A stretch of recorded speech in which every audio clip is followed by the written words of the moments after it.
of Wicklow Social Inclusion Network for creating this wonderful space to celebrate International Women's Day. Today, I'd like to read this passage to bring us all into the room, to pause, to breathe, and to reflect. We join with the earth and with each other, with our ancestors, and all beings of the future to bring new life to the land, to recreate the human community, to provide justice and peace, to remember our children, to remember who we are. We join together as many and diverse expressions of one loving mystery, for the healing of the earth and the renewal of all life.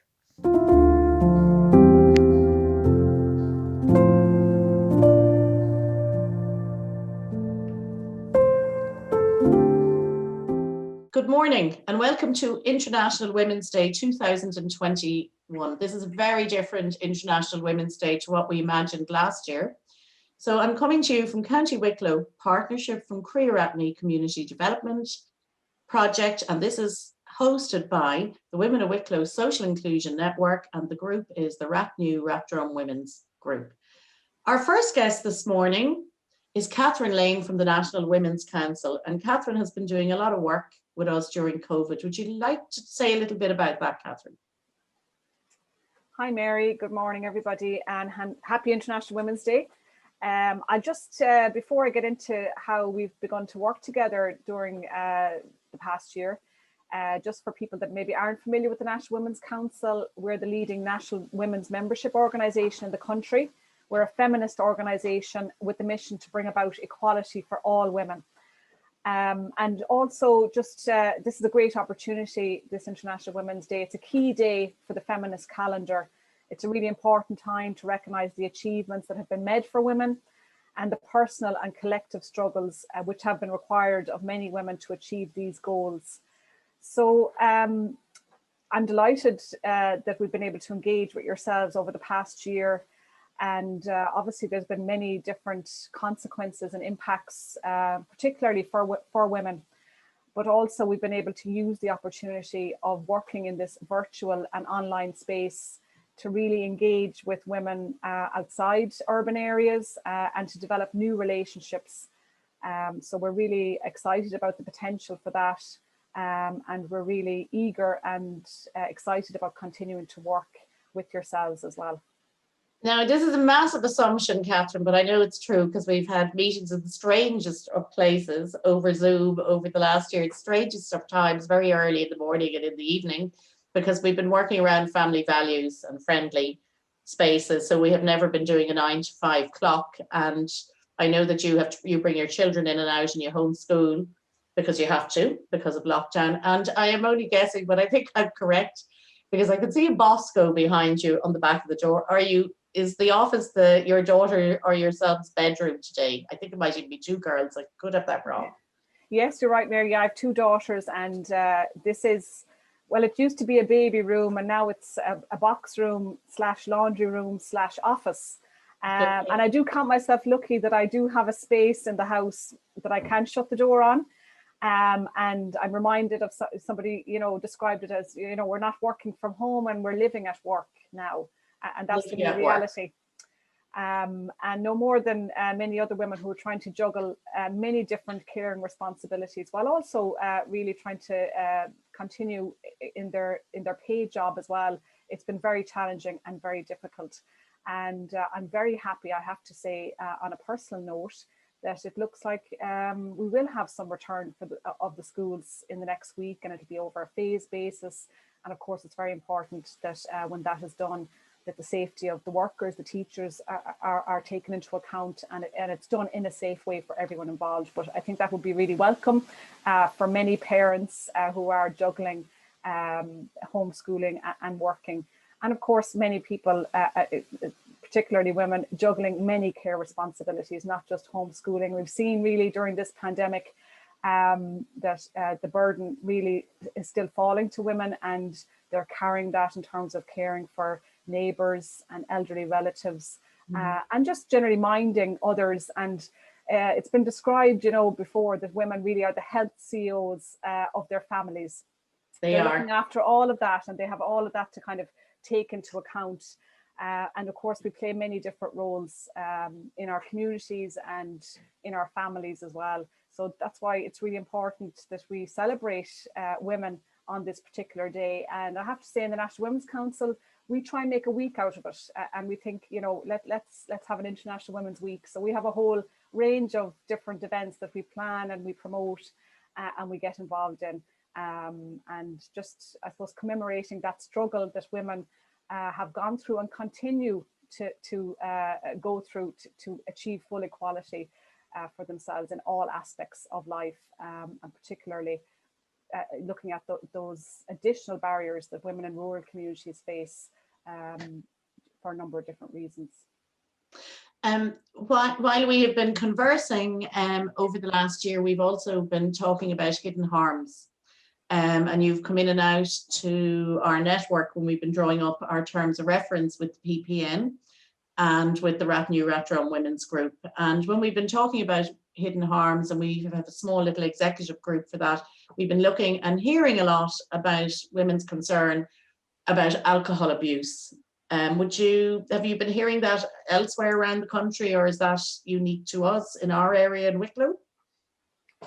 No, I think this is what we have been hearing around the country. And of course, we have to remember that there is a normalization generally of binge drinking and a culture that really, I suppose, promotes and accepts alcohol use in many different ways. And we know, we understand this really is kind of embedded in a very negative way in our culture.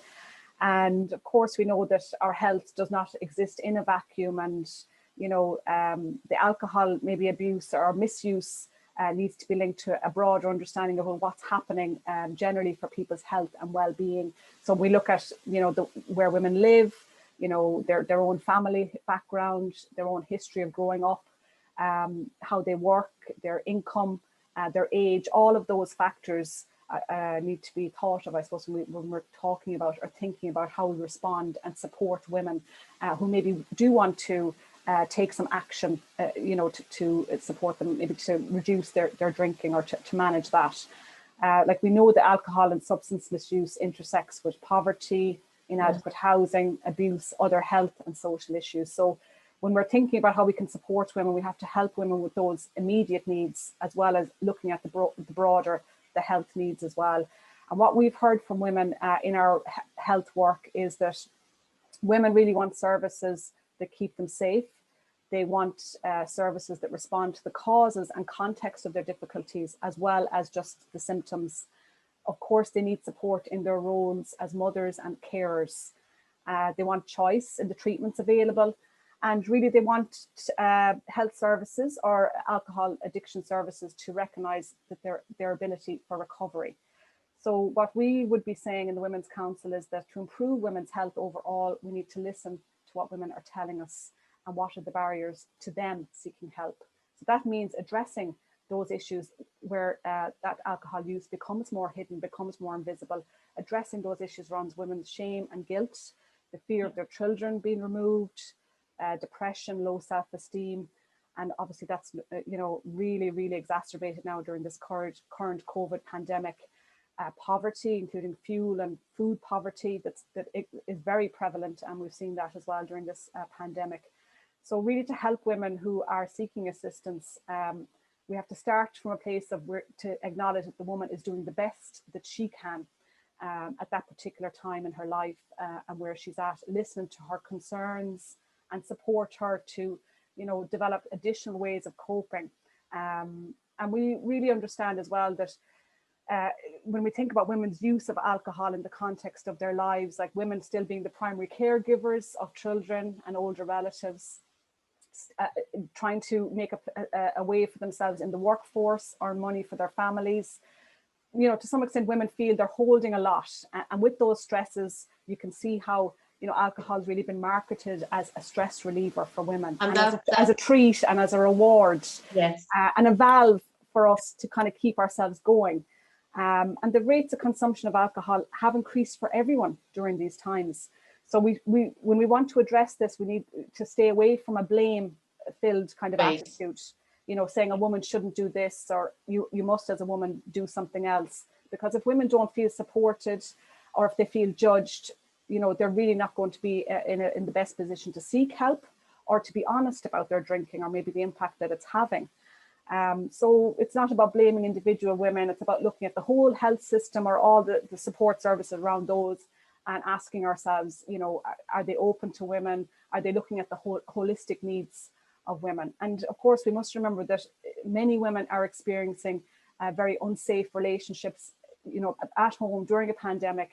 So if you're in that kind of situation where you're not in the best place to look after yourself, then it's, you know, we can't judge women, you know, maybe who There's are. no escape, isn't that right, Catherine? And that escape is in the house. It can also be from work. It can be the pressures from outside, and a person is totally stuck in that space with no safety valves. Yeah, So, and there's a real, yeah. I think, you know, women can be judged very harshly. Yeah. So a real double standard does exist, particularly if a woman has children. So if we can move away from that judgmental attitude and that greater stigma that's attached to women's drinking, which obviously leads them being more reluctant to seek treatment. So also, I mean, there's gender differences in terms of how women and men metabolize alcohol, and there's a real issue in terms of the long-term health impact on women that we need to understand. It has been connected now to breast cancer. That's my understanding. There was a fabulous advert on that. We haven't seen it, or I haven't seen it much during COVID. So that brings me back to what's going to happen tomorrow on the 9th. We have 3 workshops tomorrow on the 9th. The first one is on community. So this is all about unsung heroes in our community. That's what our International Women's Day is about today, and they are women. So they are the women that Catherine has just talked about, that are the carers of the neighbours, the carers of the elderly, the carers of their partners, husbands, wives, spouses, the carers of the children, grandchildren, and it's all hidden in a lot of cases. They're also the people who are out there, they're workers on the front line. I mean, it's a very feminized industry. If we look at teaching, if we look at childcare, if we look at caring in general. So we have 3 discussion groups tomorrow. The first one is on community. The second one is on family. And Catherine has just touched on all of these. And the third one is on services. So we are asking people to come back tomorrow. If you didn't sign up for a second ticket, please do on Eventbrite tomorrow, because you will meet Catherine again in the community group, in with some of the facilitators in there. This is about hearing your voice, not hearing Catherine's voice or my voice. Your voice is what matters. And from an empowerment point of view, it's the unsung heroes. We want to speak. We want to hear what you have to say. And to lead on from what Catherine has also been talking about on the hidden harms, and in relation to our work in Crea Rathney and Rathnew, and with the Drug and Alcohol Task Force, both in Kildare and on the East Coast. So we'll have Lisa and we will have Maeve next after this, and they're going to talk about, with Anna Quigley from Citywide in Dublin, what the responses are from services to women and alcohol, but also what the positive pieces that have been going on with all the work they have been doing through COVID, about women community reps on their task force, about the women they have come across that are those empowerers in those communities. And again, as Catherine has just been talking about, why it is so difficult for women with stigma to step forward if they need help, be that that they're coerced into a situation they can't escape from in the house, or just to come outside of that space at all, especially with children, because they're afraid they'd be taken from them. So it is much more judged. And I think it's also very important, Catherine, I don't know if you've anything to say on this, to talk about women from different cultures and different backgrounds that have come here, and how alcohol is viewed in their communities if women have a drink issue or a drug issue. Absolutely. You know, the services, and everyone needs to consider all types of women, not just traditional views of women. Like, as we know, we're not a homogenous group, and we vary very much in our circumstances and our needs and our resources and our backgrounds. So we do need to be very mindful and inclusive of the circumstances where women are coming from, and particularly younger women, like I say, women maybe from a migrant background, traveller women as well. So that intersectional approach is really important. So it's not just about listening to women, but understanding where they're coming from, and what their own culture, I suppose, is telling them about alcohol use. And I do think it's important to say as well that when we think about alcohol use, that we don't forget that other people's drinking has a very negative impact also on women. You know, that while we're talking about maybe that maybe drinking among women and how that's increased, but that continues to be a significant harm to women as well. So whether it's an intimate partner who's drinking, or other family members as well. So we have to, when we're thinking about, you know, drawing attention to drinking in the round, we need to think about that other impact. So especially, you know, when we think about children and families and we talk about problematic drinking, it can't just be the responsibility of women or in their role as mothers. And we see particularly, you know, negative attitudes maybe to women who are parenting alone, or women in poorer areas, poorer communities. That there tends to be, you know, a harsher judgment of those women as well. Okay. So Catherine, can you tell me what maybe is one of the highlights in 2020 for you, for working with rural women and doing it, how will I say, on virtual platforms, as we're on one? Well, a real opportunity that presented itself, a piece of work that we had intended on doing, but has actually made it richer in a lot of ways as we begun to engage with disabled women from across the country. And many disabled women who we would have liked to have engaged with and worked with, if we hadn't provided the online platform to do so, they really wouldn't have been in a position to physically travel to Dublin and engage with us in physical meetings. And we very much developed our own skills in providing that online platform, and developed a very strong group. And we have disabled women from Wicklow and from Offaly, from Clare, from really all parts of the country we've been working together with. And we had a campaign that we ran to mark International Day of Persons with Disabilities. And that was, I mean, it was landmark in a lot of ways. It was the first time the National Women's Council had marked the 3rd of December. Yes. And that we had really come out and centered disabled women's voices in a video that we released, and really giving them the floor in terms of sharing their own experiences of being a disabled woman and what they wanted to see happen as well, so that they could achieve you know, their rights and full equality alongside their non-disabled women peers as well. So that's been a really interesting and exciting piece of work, and we're continuing that in 2021 as well in an online space.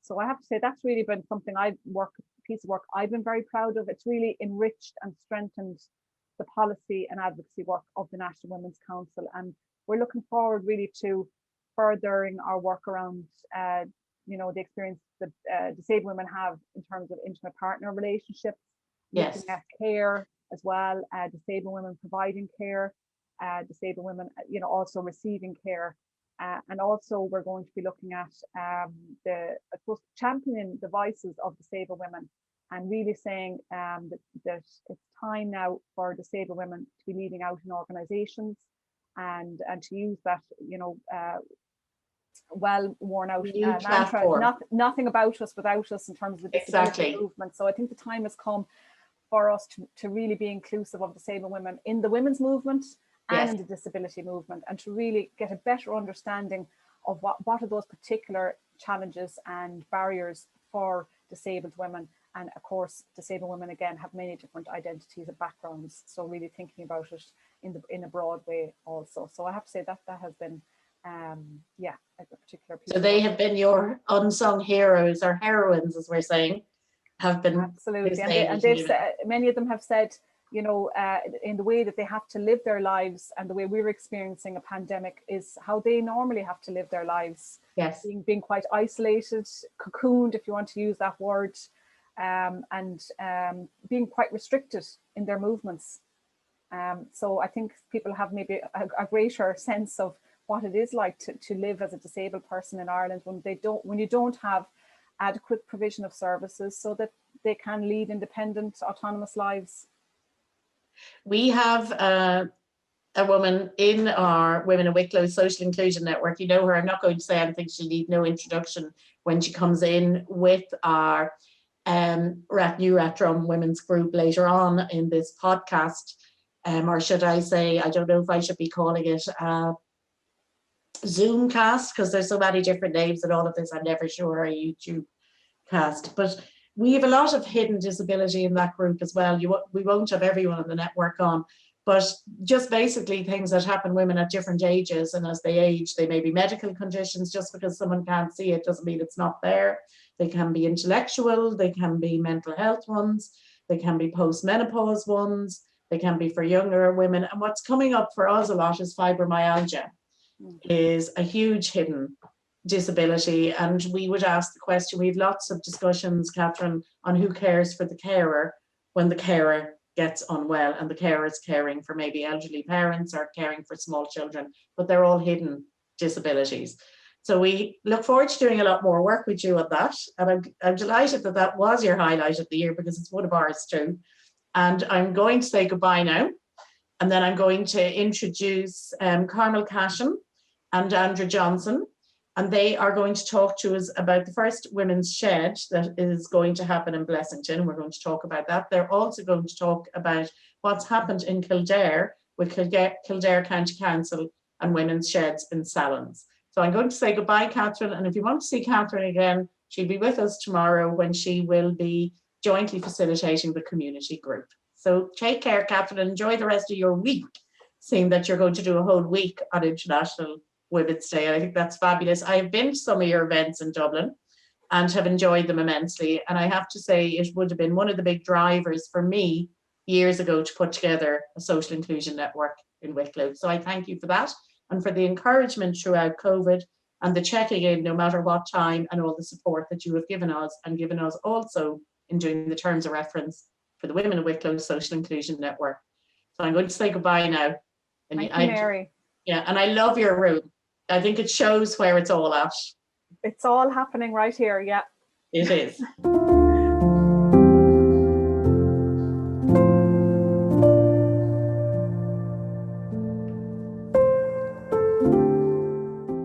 My next guests are Carmel Cashin, who is the chair of Blessington Forum and is a huge advocate for feminism, women's rights, and a leader in her community. And she also just happens to work for Kildare County Council, where she's a big involvement with their movement on women's sheds, of which they resource. The second lady in the room is Andrea. Andra, I keep saying that wrong. You'll have to do the French, please, for me. Andre. Yeah, it's fine. Andre, who is also on the Blessington Forum. She's a community activist, and she also represents Blessington Forum and Blessington on the Western Interagency over in the west of County Wicklow, which is made up of a lot of different agencies which are statutory and funded. But Andrea is not funded, so she does it completely voluntary. She also homeschools. So I'm going to ask you to tell us a tiny bit of your homeschooling during COVID. Well, I suppose like everybody, we have been homeschooling for a very long time at this stage, and it's just part and parcel of normal life, and it's done via Zoom, like this medium, I suppose, as well. And we're very fortunate that we have a very good school that my son attends. Okay. He has a disability, so he goes to a special school in actually Kildare, in Newbridge. So he would be, in normal circumstances, bussed every morning and every evening over there, because I suppose one of the issues that West Wicklow faces is we don't have any special schools or ASD units or support for. Can you tell us what an ASD unit is for ASD the ignorant person here? ASD stands for Autism Spectrum Disorder. So a unit is really a special class that is normally within a mainstream setting. So the aim for that would be to have integration into mainstream school, but also have a setting where these children can flourish as well, but learn how to integrate with their peers too. So I suppose it should depend on how far kind of along they were, so to go into schools and do what they're able for in a mainstream class, basically. So and then in our case, because he's nearly 17, currently there's no ASD unit or special school in West Wicklow. So you go to Kildare? Yeah, for teenagers. And that would be the same for services, Mary, actually. Okay. Because traditionally, West Wicklow has not been served with, with OT and speech and language and things like that. So generally, what will happen is the majority of parents, actually all of parents, will be referred into the Kildare Network Disability Team. So we would have to go there. So most of the children would be schooled in Kildare once they're secondary age. But currently we have three ASD units for primary school children in West Wicklow, and they're based in Lacken, Dunlavin and Baltinglass. And would you find that, I don't know if you do or you don't, but your experience of sitting on the Blessington Forum, is your voice heard, or do you voice that voice for autism as part of your community rep role? Well, I suppose, yes, that was what initially made me join the forum, was to do something about this, getting more access in our community. So to that end, when I joined the forum, I really joined to be a voice for, I suppose, my children and the other people's children as well, that, our children should be in our own community, been schooled and all that, and having their friends. But to be honest with you, they can't make any friends here if they're going to be bussed into another county. It's not, conducive to that. They don't have a network of friends here, because everyone is in the other county. Yeah. But that would go for many counties. I know Kyle School would be, they would have maybe 5 or 6 counties feeding into that school. Okay.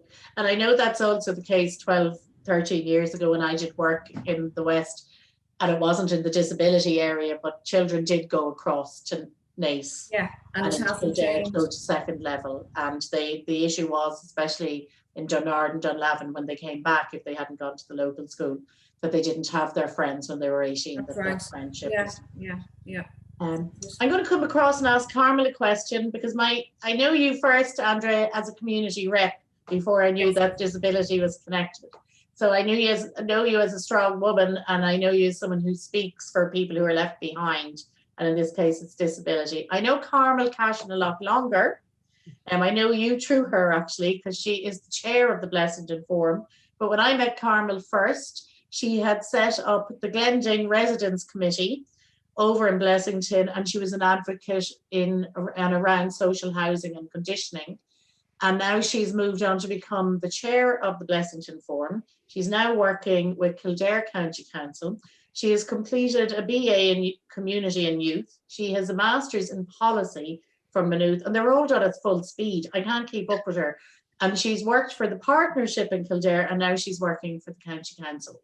So I'd first like to ask you about the Blessington Forum as being, I think you might be the first female chair. Are you? Okay. There's only been 2 chairs, so I suppose it's a bit gender balance there anyway, but I don't intend on staying for 20 years. Yeah, look, I'm delighted. It's a different role, and I suppose I was very, very nervous taking it on, because it was big shoes to fill. When someone has done such powerful work in a local area, it's daunting. It's a very daunting task, but I'm very thankful that the members of the forum probably saw something in me that I didn't even quite see in myself in regards to chairing the forum. So it's been a lovely experience for me, and I think we're only getting started really on projects that we want to see happen over the next 2 years of my term. Okay. The other thing, Carmel, that I know you from, because God knows what you're going to do with Forum, Carmel set up the interagency that you now sit on, which tends to have a lot of services on it, Andrea, in Blessington, and that's how I know her, because I went over at the time to see what was going on. I was sent over by my Frank Darcy, my previous CEO from County Wicklow Partnership. So she set up that whole interagency in the West, and it is one of the most vibrant interagencies, I have to say, Carmel. So what are your plans for the forum? I believe you're into women's sheds and Yeah, so I suppose we've a lot of different projects on the forum at the minute, and a lot of them are based around social inclusion and community development. There would also be the likes of the planning and history and culture. There's lots of different themes. But yeah, the Women's Shed is something I hold close to my heart. I suppose through my day job, if I take my voluntary hat off, and through my day job, I'm a community worker in Kildare County Council, and I'm very fortunate to work in some lovely communities. And as part of that, I suppose, we set up the first women's shed in Kildare down in Sallins, and it's gone from strength to strength, and we kind of didn't realise, I suppose, we were tapping into the unknown really in regards to women's sheds. Look at the skill set that the women themselves have is just something that it's phenomenal to see, and it's great to see that peer-led education, I suppose, within the room. And we were sad we were only really getting going when COVID hit, but the women remarkably have continued to meet online. I suppose they've continued courses online. They'll take part in anything they can, and that's where the book came from. Myself and Andrea and Susan and other women on the forum, we could see a gap in Blessington and for the entire corridor of West Wicklow, really, that there's an idea out there that women are sure, look, sure, they'll talk to anyone. There's no issue there at all. Like, the reality is there's a lot of women that, when they get to a certain age, they've no role at home. Yes. That sense of loss, that's the purpose, the mothering role is gone, and they may not be in a caring role, but they're kind of left by themselves, or indeed they are in a caring role and there's no one looking after them or checking in on them. With a lot of women who are widowed and women with disabilities, and it's lovely to see those women being able to come together and have a shared safe space. And I suppose that kind of a space isn't, that there's not too many of them. There's not too many spaces where women can go to and they can talk about things that are happening either in the home or in the community in a safe, secure way and not be judged. And that's I suppose what Blessington Women's Shed is hoping to achieve. So this is the official launch of Blessington Women's Shed. So you'll see logos and stuff up around the town. We will be hunting you down for our premises. We'll be starting off virtually to get things going. This is the Women's Shed. So look, I love your logo, I have to say. It's powerful, Carmel. And who designed the logo? Yeah, so the Women's Shed in Sallins designed the logo for us. Okay. So it's a completely inclusive piece. We're excited because it shows that the women in Sallins want the women in Blessington to share in an experience that they have shared as well. So there's learning for us in that as well. So it's been fantastic, and again, it's that sharing of skills. It's crossing borders now at this stage rather than just municipal districts. We're actually crossing borders. Well, cross borders, because we have a group of women in the Rathnew Rathdrum women's group, and they were looking at or have been talking constantly about setting up a women's shed. So you've more than beaten them to it with a premises. So we would love one. And they're also the host of the Women of Wicklow Social Inclusion Network, and we're now very virtual. So you've managed to do a load of things virtually. I'm going to show a clip, if I may, if I can manage to do that, on the Sallins Women's Shed. And I'd like to thank both of you very much for all the contribution. I have to say, I have absolutely had a wonderful time working with Carmel for all those years. I hope to have more years working with you. And working with you, Andrea, has been really interesting. And I'm also very pleased to say that we're working on our interagency, which is a network for the west of the county with the Blessington Forum and with the Bolton Glass Forum. So I think that's wonderful. And every time I drive over to Blessington or to the west, I always know that it's going to be met with something really positive. And it's always women for some reason that we meet, which is just interesting, because I have to ask the question because I don't know the answer, and I knew the last chair. But what's the percentage of women on the Blessington Forum? I think we have about 10. I suppose the ratio, we were talking about this before, and the ratio was 3 to 1, basically. Is it, Carmel?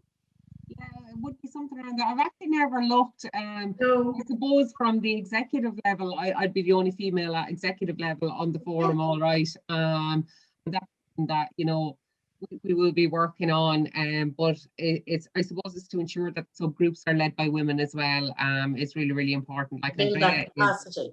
Andrea is so influential with the access group and the social inclusion piece of work as well. And there's some other formidable women on it with Community Cool from West Wicklow women, Tidy Chance, you know, so we've a lot of women with very high skill set, and you know, it's about embracing that skill set and driving on. And they'll probably drive it themselves. That's it. I mean, because there is a huge economic, which is fabulous, element in the Blessington Forum, and there always was. Oh, it's absolutely yeah, the enterprise end of it and the business end of it. And I suppose it's important to say too that while we're focused on social inclusion and community development, there's also the likes of the Blessing and Greenmail, which will bring in a fantastic amount of tourism and jobs in the area as well. And you know, the forum are leading out on projects like that. So we're not doing small little things either. You know, no, you're not, are you? They're phenomenal projects, I suppose. Yeah. This is the Salons Women's Shed video.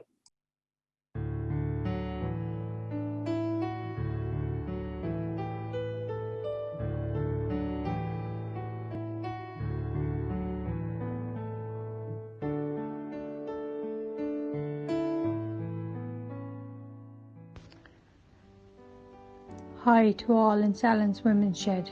My name is Teresa Gibbons. I joined the Women's Shed group in November 2019. I have made some great friends and it has reignited my creative mind, and I am amazed at what I have achieved in this group. I have upcycled plastic patio chairs, upholstered an orthopedic chair, created a fire pit from a washing machine drum. I have also made a patio table from a broken folding table, and I have revamped 2 wrought iron little tables and other bits and pieces. Thanks for welcoming me into the Women's Shed.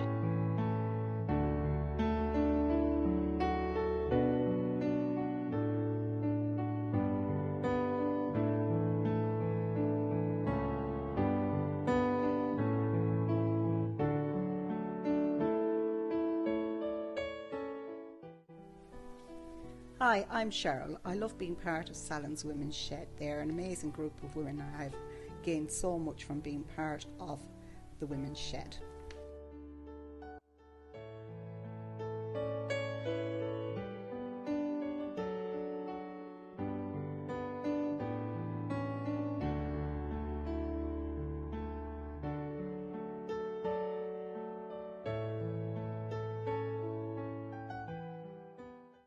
Hi, my name is Barbara and I'm a member of Salons Women's Shed.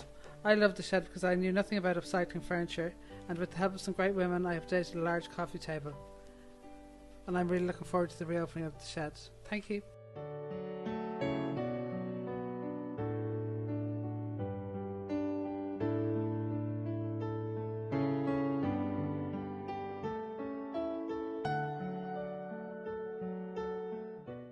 Hi, I'm Bernadette. It has been an absolute pleasure being a part of Salons Women's Shed. I've made some really amazing new friends. I've enjoyed every second of the work, the courses that we have completed in the centre and at home. The women have motivated and inspired me no ends. I can't wait for the day that we can all come together again. As Helen Keller quoted, "Alone we can do so little, together we can do so much."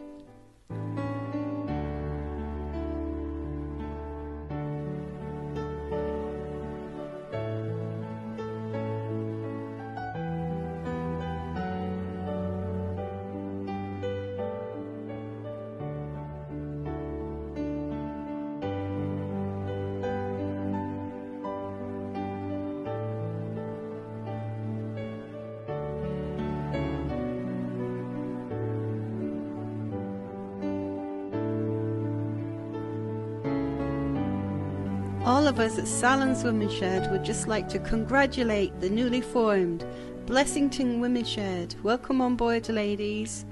So stay safe, everyone. Never stop dreaming and watch this space.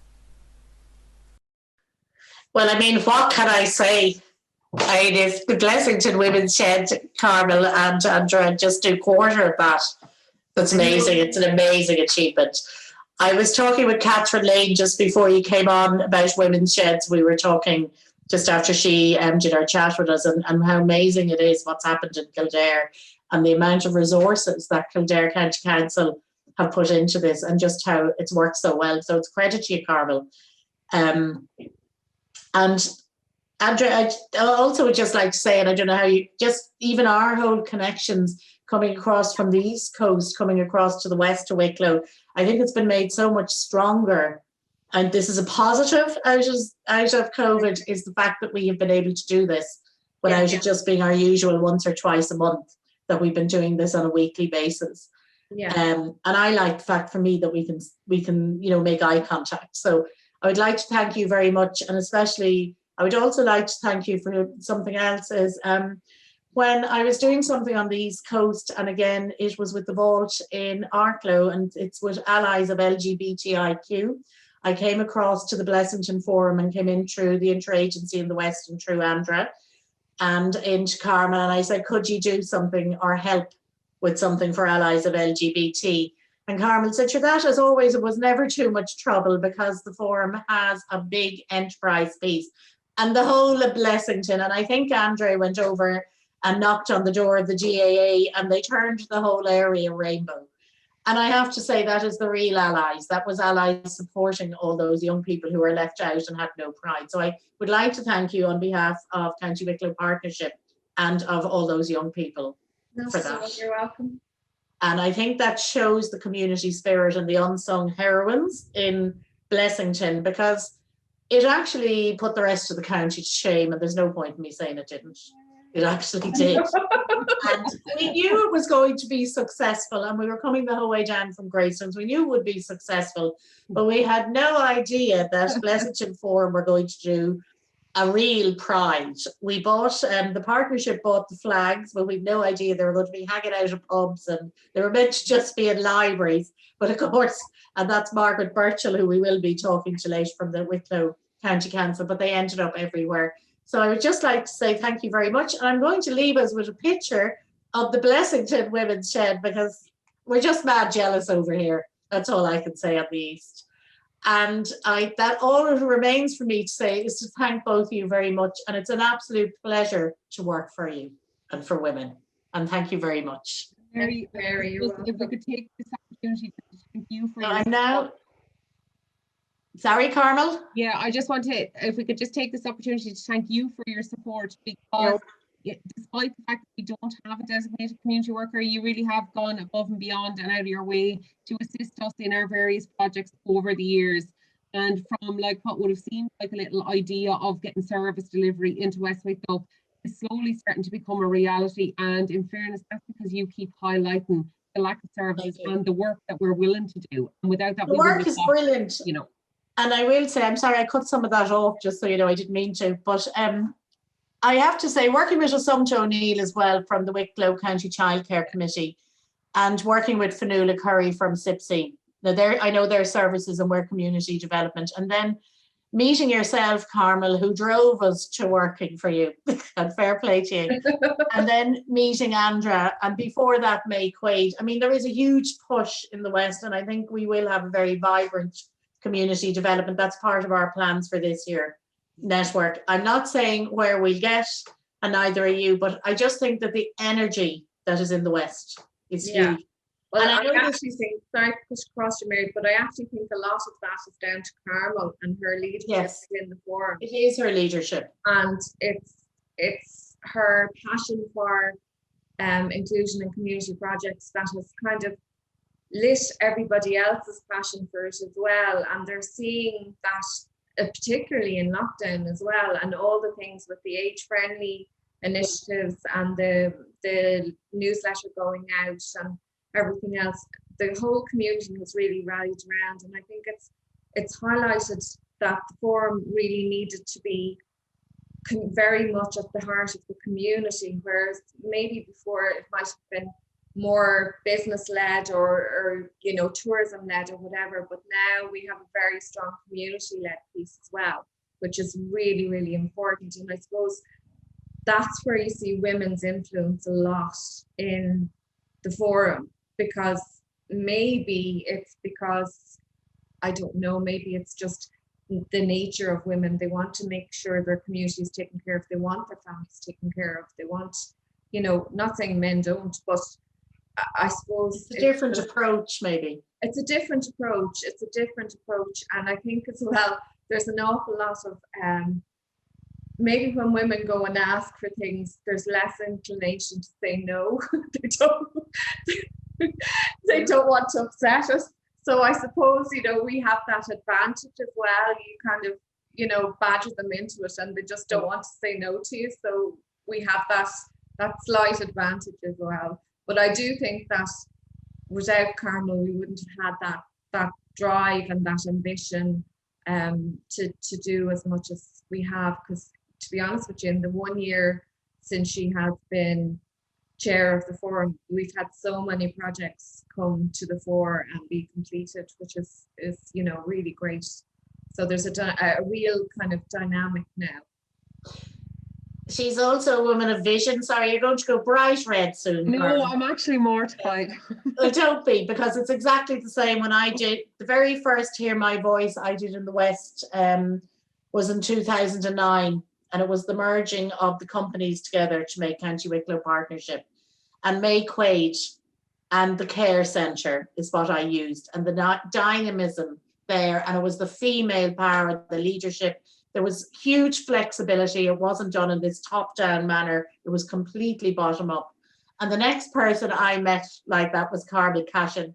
And we did Hear My Voices in Glending Estate. We did a Hear My Voice in the Dunlavin pub. And we did a Hear My Voice out on the green, and we would have done it right in an estate, except people wanted to have toilets. And it was never a can't do. It was always a can do.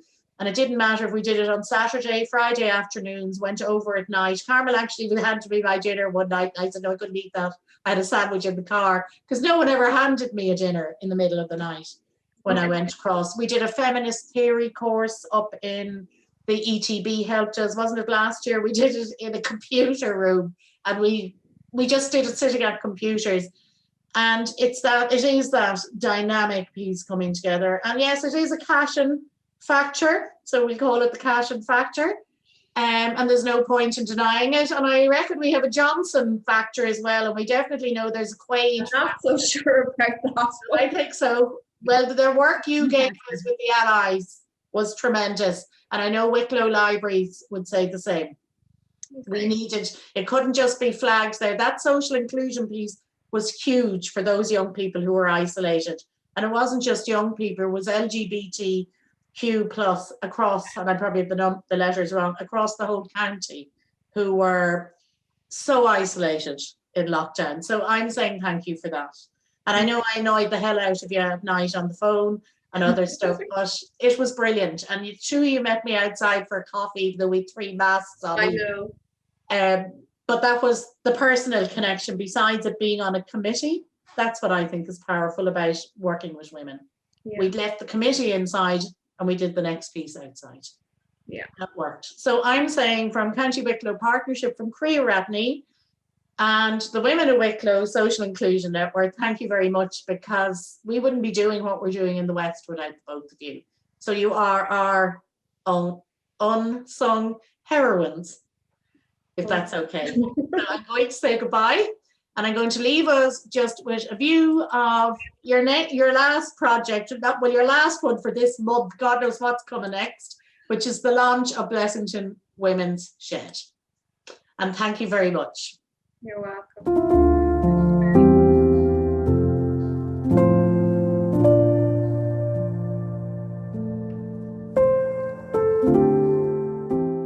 Now for our next input, I am going to talk to 3 women who are huge in their area of addiction and community development.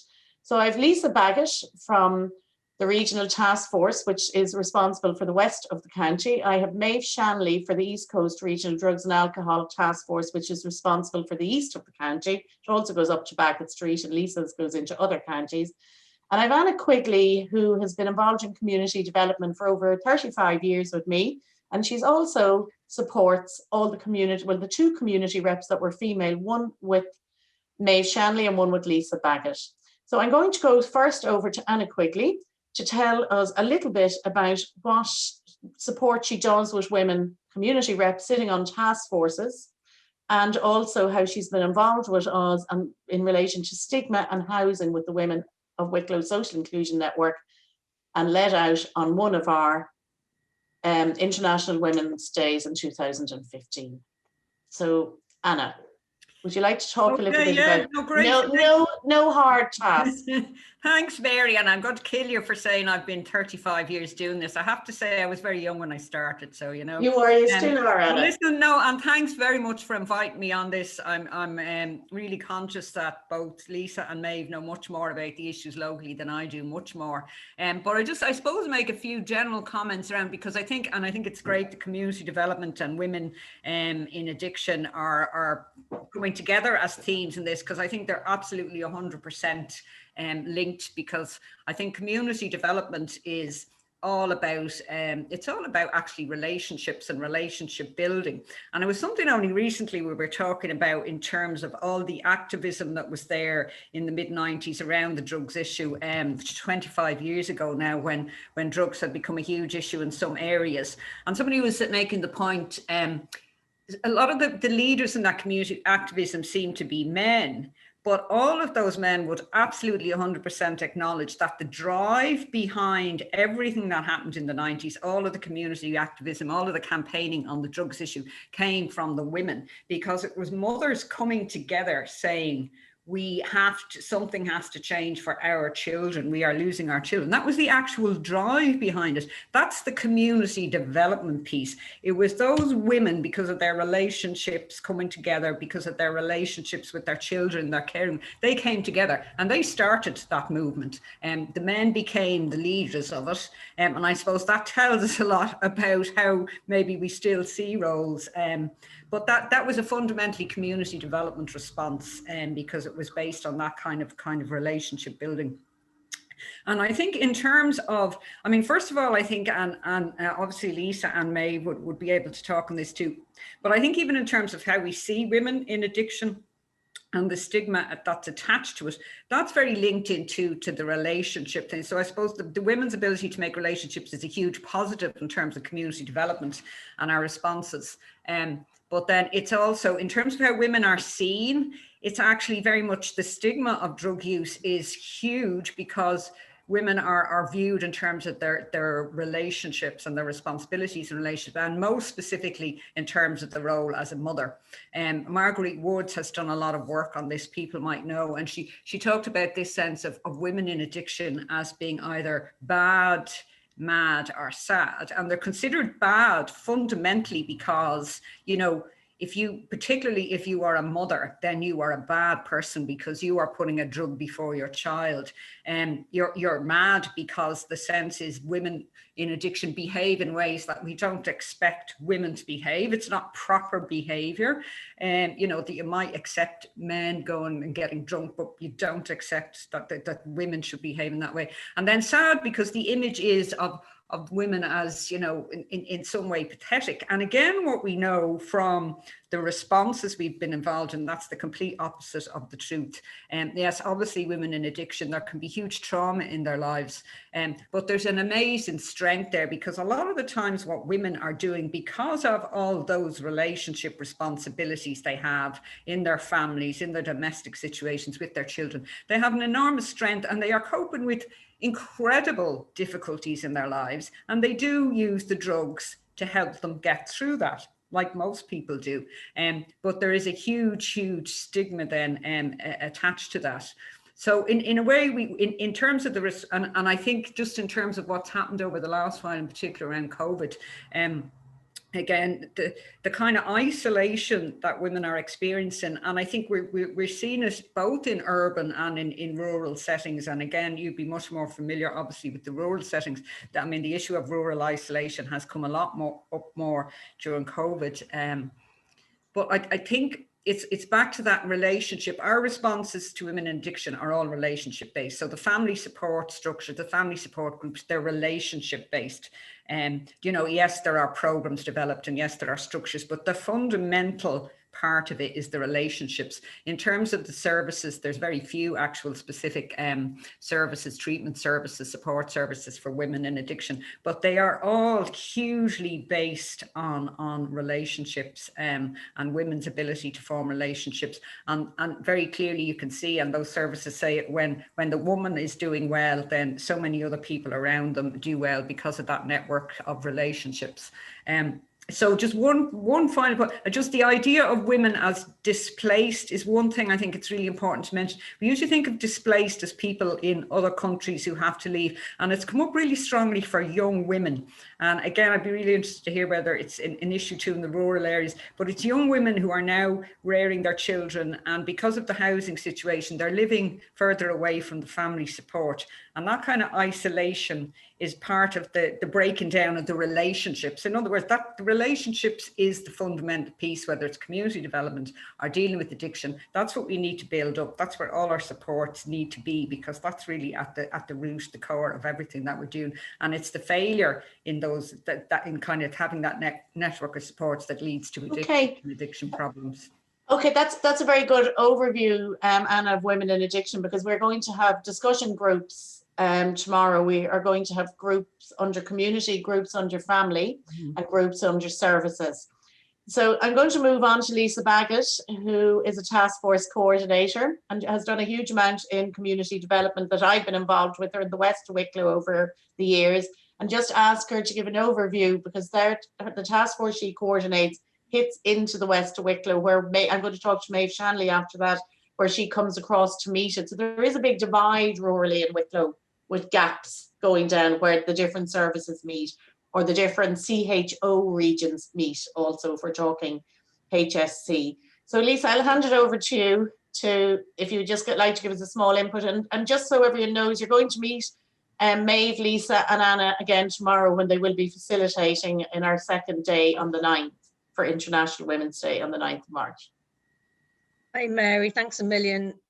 Yeah, my name is Lisa Baggett and I'm the coordinator of the South Western Regional Drug and Alcohol Task Force. So geographically, we would cover the county of Kildare, West Wicklow, that western corridor, and south and west parts of Dublin as well. It's okay, Lisa. We know where this is our.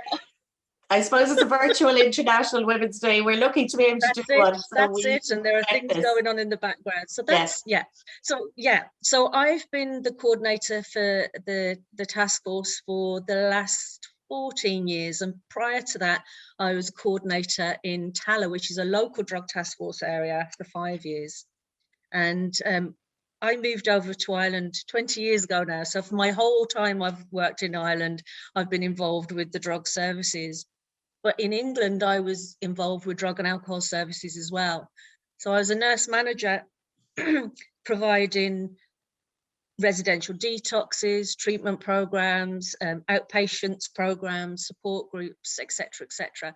So I suppose that's where my community grounding came from. So whilst I was employed within the health service, it was very much in terms of services we were delivering in communities, which really gave me a very good grounding when I moved over to Ireland and took on this job, because community development really is the starting point for a lot of the services that we need to put in place. A lot of the services traditionally that in the early days were set up in communities and then funded by the state agencies because they weren't able to get into the communities to put services together. So, you know, kind of we have to recognize that a lot of the services that are around now grew in a very, very organic way, and it was the communities that started them. You know, the HSE and various other statutory agencies now are supporting them in the best ways they can, and most times it's about resources, money, funding. Unfortunately, there's never enough, but you know, kind of it's still about developing communities to the or services to the communities that are, you know, kind of bringing up new issues. The landscape of services now is not the same as it was 19 years ago when I first moved over. You know, the needs of the communities and the people that live in them and the service users themselves are very, very different. And I suppose it's really important to recognise that in the current strategy, reducing harm, supporting recovery, you know, families are service users in their own right for the very, very first time. That gives us a really good position, because they're named in a national strategy, to develop family support services specifically for that client group. That's never happened before. So, you know, kind of, for me, I think that's one of the most positive things to come out of the new strategy. When I say new, we're actually doing the midterm review now, so it's halfway through. But just in terms of the services that we do have, from my task force, we have developed a family support service. It comes out of a place called Hope Cottage, which is a former Garda station in Kill. I know it very well.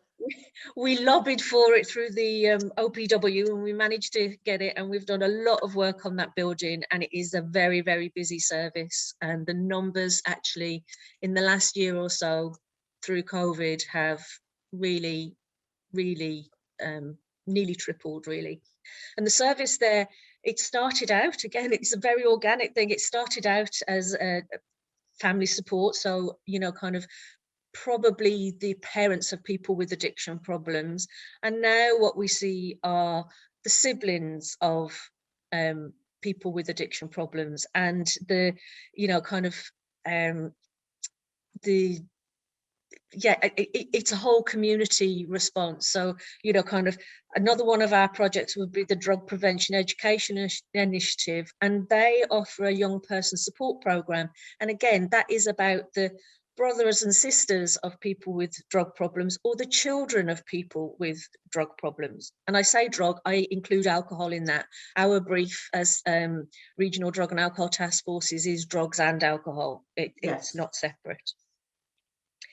We don't have specific services for responses and interventions for alcohol. They would always be combined.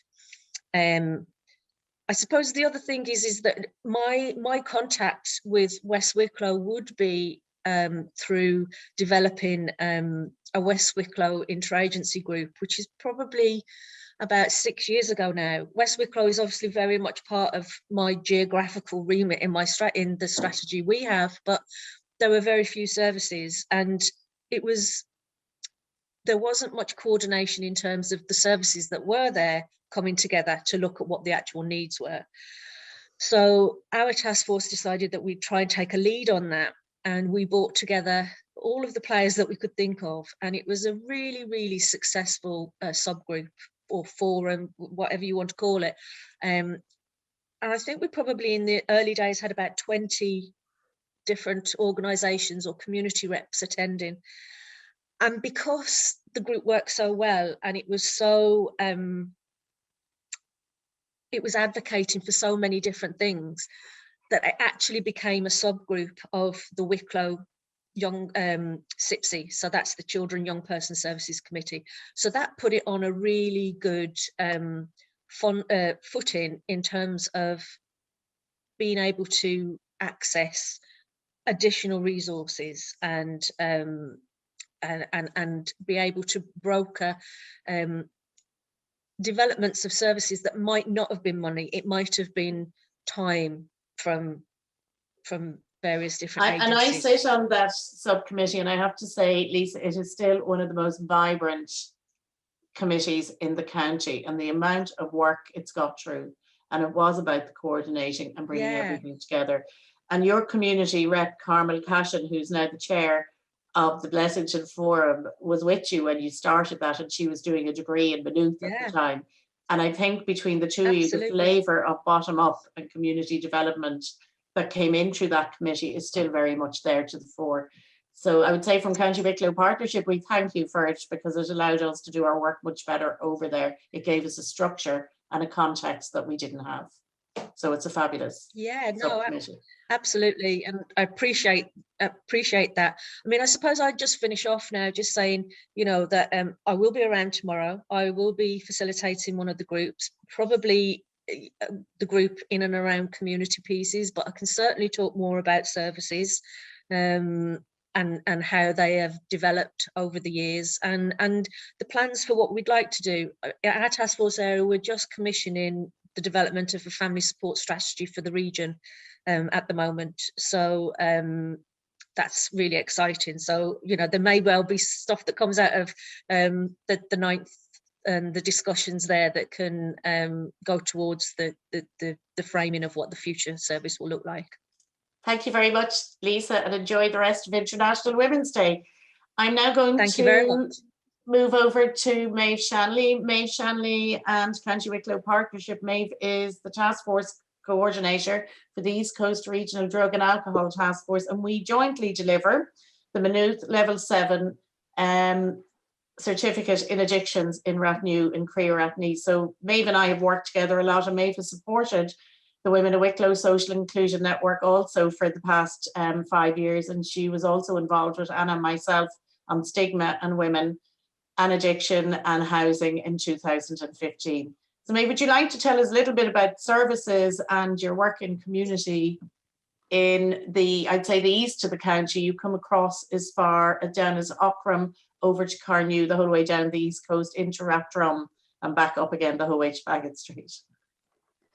Yes, good morning. Thank you very much. I've worked actually in HSE addiction management and in education, and I also am a lecturer with Maynooth University. That's where I've worked with Mary as well.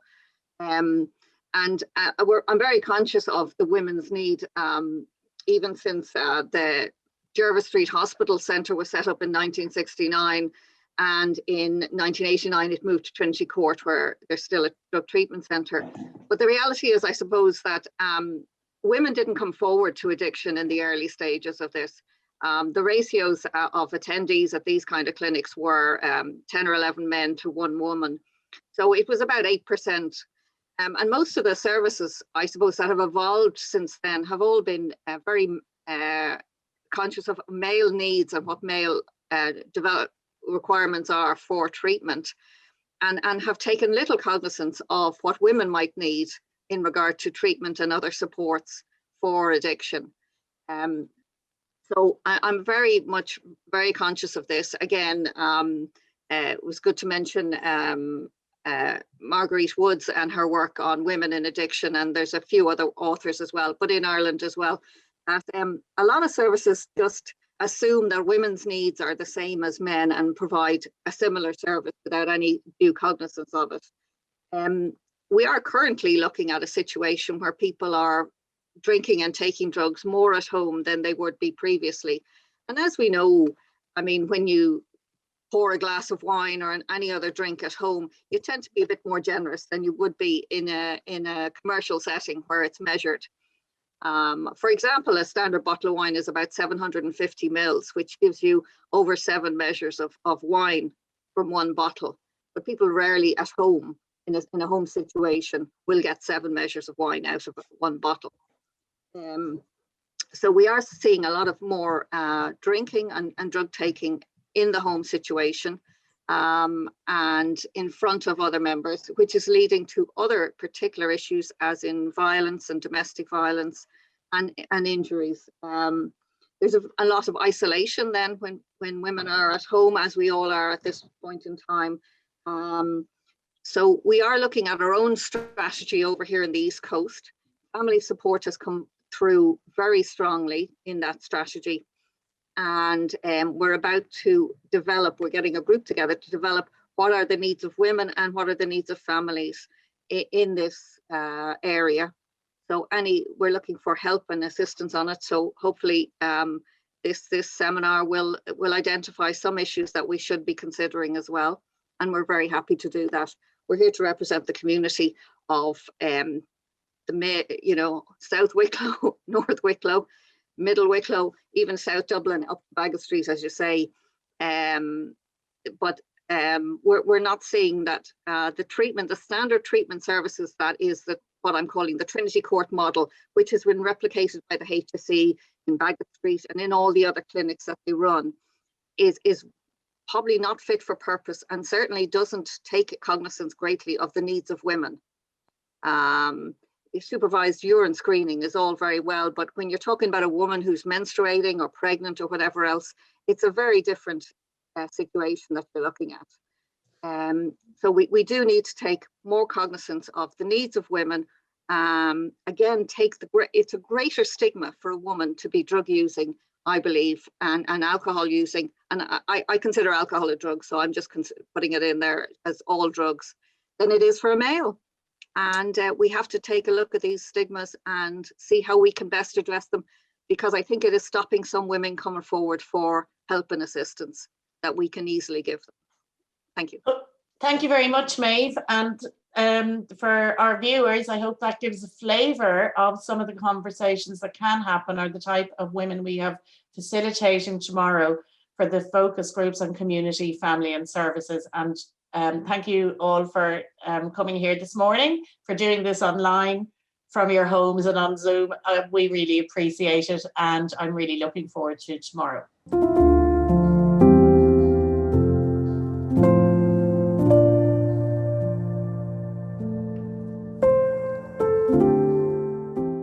Hi, next up we have Poetry Ireland, and we have An Cosson. So I'm going to pass the conversation over to Jane O'Hanlon from Poetry Ireland, who has been working with the Women of Wicklow Social Inclusion Network for their last 2 International Women's Day events, and she's now with us today on our virtual online event. Hi, Jane. Hi, Mary, and hi, everybody. It's great to be here. It's great to be celebrating International Women's Day. It's always great to celebrate International Women's Day, but it has been a particular pleasure and a real, I think, a real special experience to celebrate International Women's Day with the Wicklow Partnership and with all of the people involved around you, Mary Millet, let me say, and give you a good shout out around you and what you've brought together and for us to be able to bring, particularly to bring poetry and poets, Jane Clark, your own Jane Clark, living there in Wicklow, and Catherine Ann Cullen for the 2nd year in a row, and our poet in residence. And it's wonderful to be able to celebrate the richness and the diversity and the joy and the excellence of the art and the work that has been made over the last number of years that we've been involved with you. Poetry Ireland is thrilled to be involved, absolutely delighted. And I came across a card that somebody sent me from actually the American poetry organization, Poetry Foundation, and it says this: poetry rises out of one solitude to meet another in recognition and connection. It companions us. And I like to think that that's what we're doing when we work together, because for me, it feels very much like I'm being companioned, and it's a real pleasure to be here. Thank you very much, Jane, and it's lovely to have you every year with us. And I have to say, the support that you and Poetry Ireland and the 2 poets on the screen have always given us, and going back to our Bodies Ourselves exhibition, we were meant to have colourful bodies this year, but we can't. But I'm delighted to see everyone's wearing pink and has purple in the background and in Cosson, so we are very colourful. And thank you for everyone for doing that, because it brightens my day. So I would like to go on over to my left and talk to Catherine Ann Cullen, who is your poet in residence, and she could maybe talk a little bit about what she likes and what she likes to see in literacy and in empowering women and how that works for her. Hi there, Mary. Over to you. Thank you. Thanks, Mary. Well, it was an absolute joy to be part of your event last year. And I was really blown away last year by the talent of the women and the celebration of women of all ages, from young girls to older women, women who are retiring and women in direct provision, women who are coping and women who are getting through things. I really thought it was a wonderful event. And I'm so delighted to be here again this year, even if it is a very different event. And I hope all the women looking in are having a good day. And I hope they celebrate being women every day. My involvement with women and poetry with women has gone on for a very long time at this stage. I've worked with young girls in primary schools up to older women in the Bealtaine groups, the writing groups with Poetry Ireland, and with women in prison as well. And it always strikes me that women are really delighted to be given the opportunity to express themselves creatively. And I think often they're very surprised at how they take to that, how really creative they are. And I think they don't always realize quite how talented and quite how much they have to say when they say it. So I really love being part of that, helping them to bring that out. And I'm always I find it a real joy to work with women, and especially to be here on Women's Day. So one of the things I wanted to do was to read a poem. I wrote this poem just this morning, so I feel it's a little bit fresh and raw, probably not really all the way there. But I just thought, I was kind of thinking about women around Ireland and women in rural settings, women in direct provision. And so this is what came out anyway. It's called Invisible Mending. The woman who mends the world is sharper than she looks. She has needles for eyes. She sees everything. You will meet her in a small town, her door opening onto the street, down a green lane, blind to passing traffic, in a flat whose walls leak next door lives, in a place that is not her real home. The woman who mends the world chalks lines on fabric, can follow a pattern or improvise when she has none. She is too busy to notice when she pricks her finger until the blood drops onto her white shirt.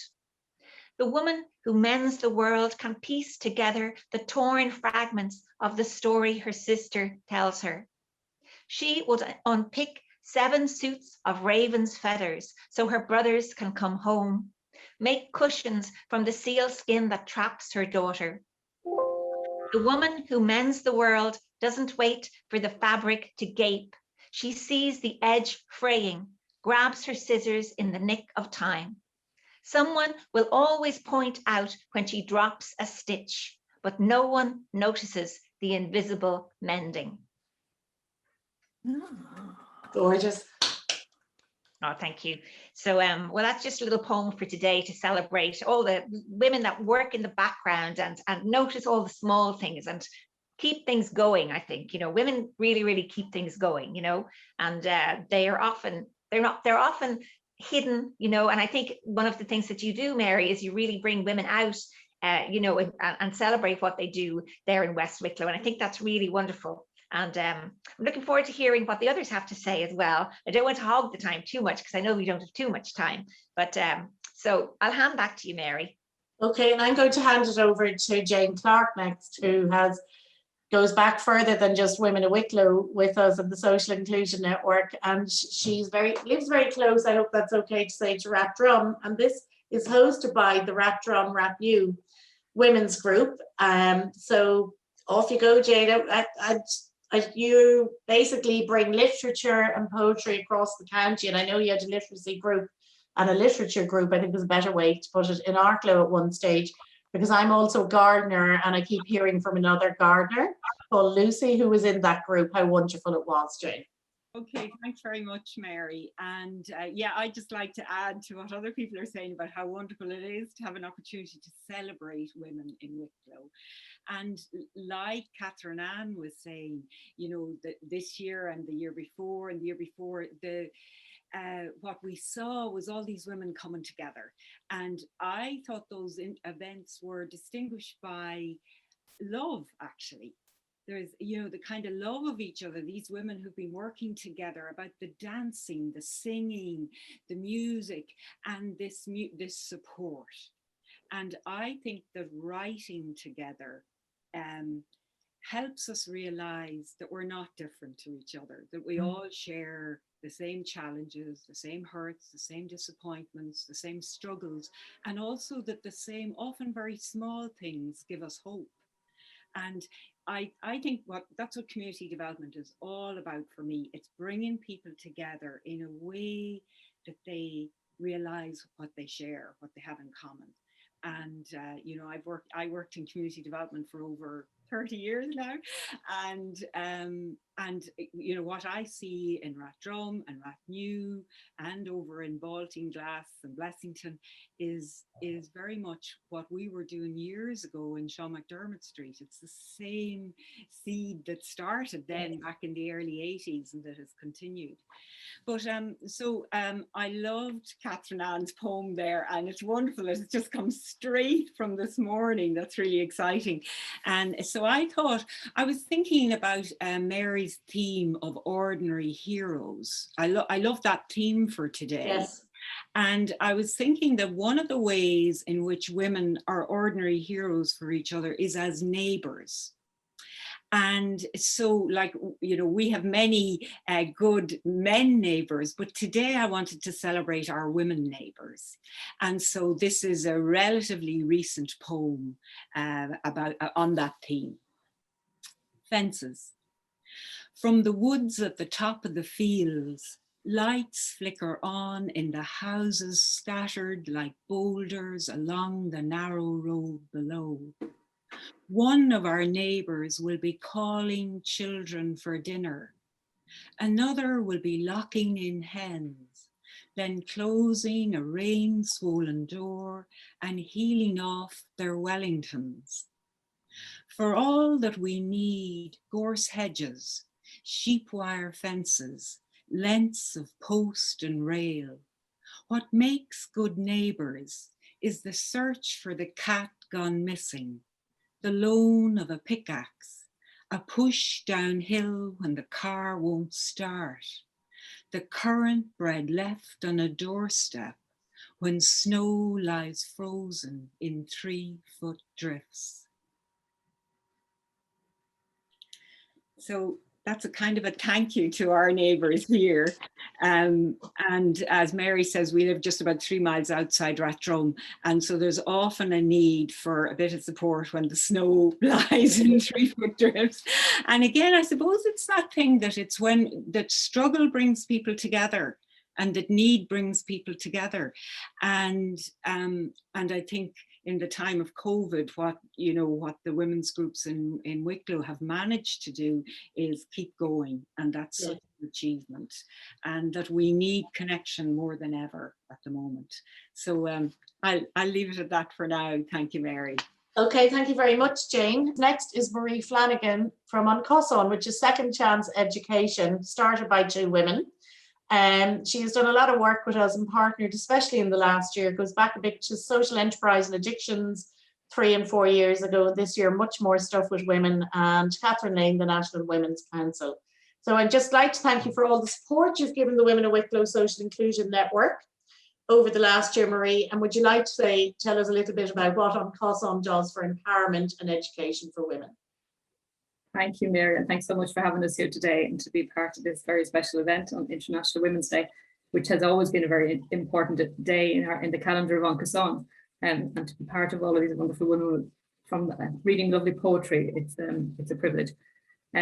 So for anybody who knows much about Uncosson, I'll just give a little intro. I'm going to share my screen here so that you can see. Can everybody see yes. that slide? So just 1 or 2 slides just to give you an idea as to our roots and where we come from. So Uncosson was founded back in 1986 by our co-founders, Catherine Zapone and Anne-Louise Gilligan, her partner. And they founded the organisation from their kitchen table. And that's a picture of our first home, which was their home. The house was called the Shanty, and you can see the dog outside the home with very friendly welcoming for women. And they invited women from the community in Tala to join them and to co-create and be part of something very special. They recognised their privilege and they wanted to see how they could support people in the community in Tala, in Jobstown in Tala. They always knew from the beginning that it needed to be in the heart of the community. And as word spread, they quickly, I suppose, got more and more people joining them for classes. They started with personal development courses, spirituality, community development, and it grew and grew. The numbers, one of our staff members who still works with us today drove that bus from Tala up to their home, the Shanty Project, in the early days, and she's still with us and tells us some of the great stories of the women gathering together. But they always knew, as I said, that it needed to be in the heart of the community. So they thought furiously to get funding to support that vision and that dream. And in the mid-90s, they secured funding and built the building that you see in the picture here, which is our Oncason headquarters now, where our Centre of Education and Early Years Education and Care and Family Supports. And one of the, I suppose, very important ethoses of Oncason is the opening circle. So anybody who's been to a course in Oncason will have come across this in a class or in a meeting. I've never worked in an organisation before where before we start a meeting, we begin with a piece of poetry, which is very relevant to today. So I'd just like to read this piece here, which I think is very relevant for anybody starting on a new journey and thinking about maybe education. So it starts within us. Today, let's weave our stories of change. For today captured, it is a future redefined. Today's story is an inspiration to a bigger dream and rekindling the extinguished flame of hope. Today's story is a walk towards self-realization, sounded by the ancient drum beating in all of us. The drum that realizes original creation and ingenuity, that gives birth to a people empowered to begin the change. Yes, it's possible. It starts within us.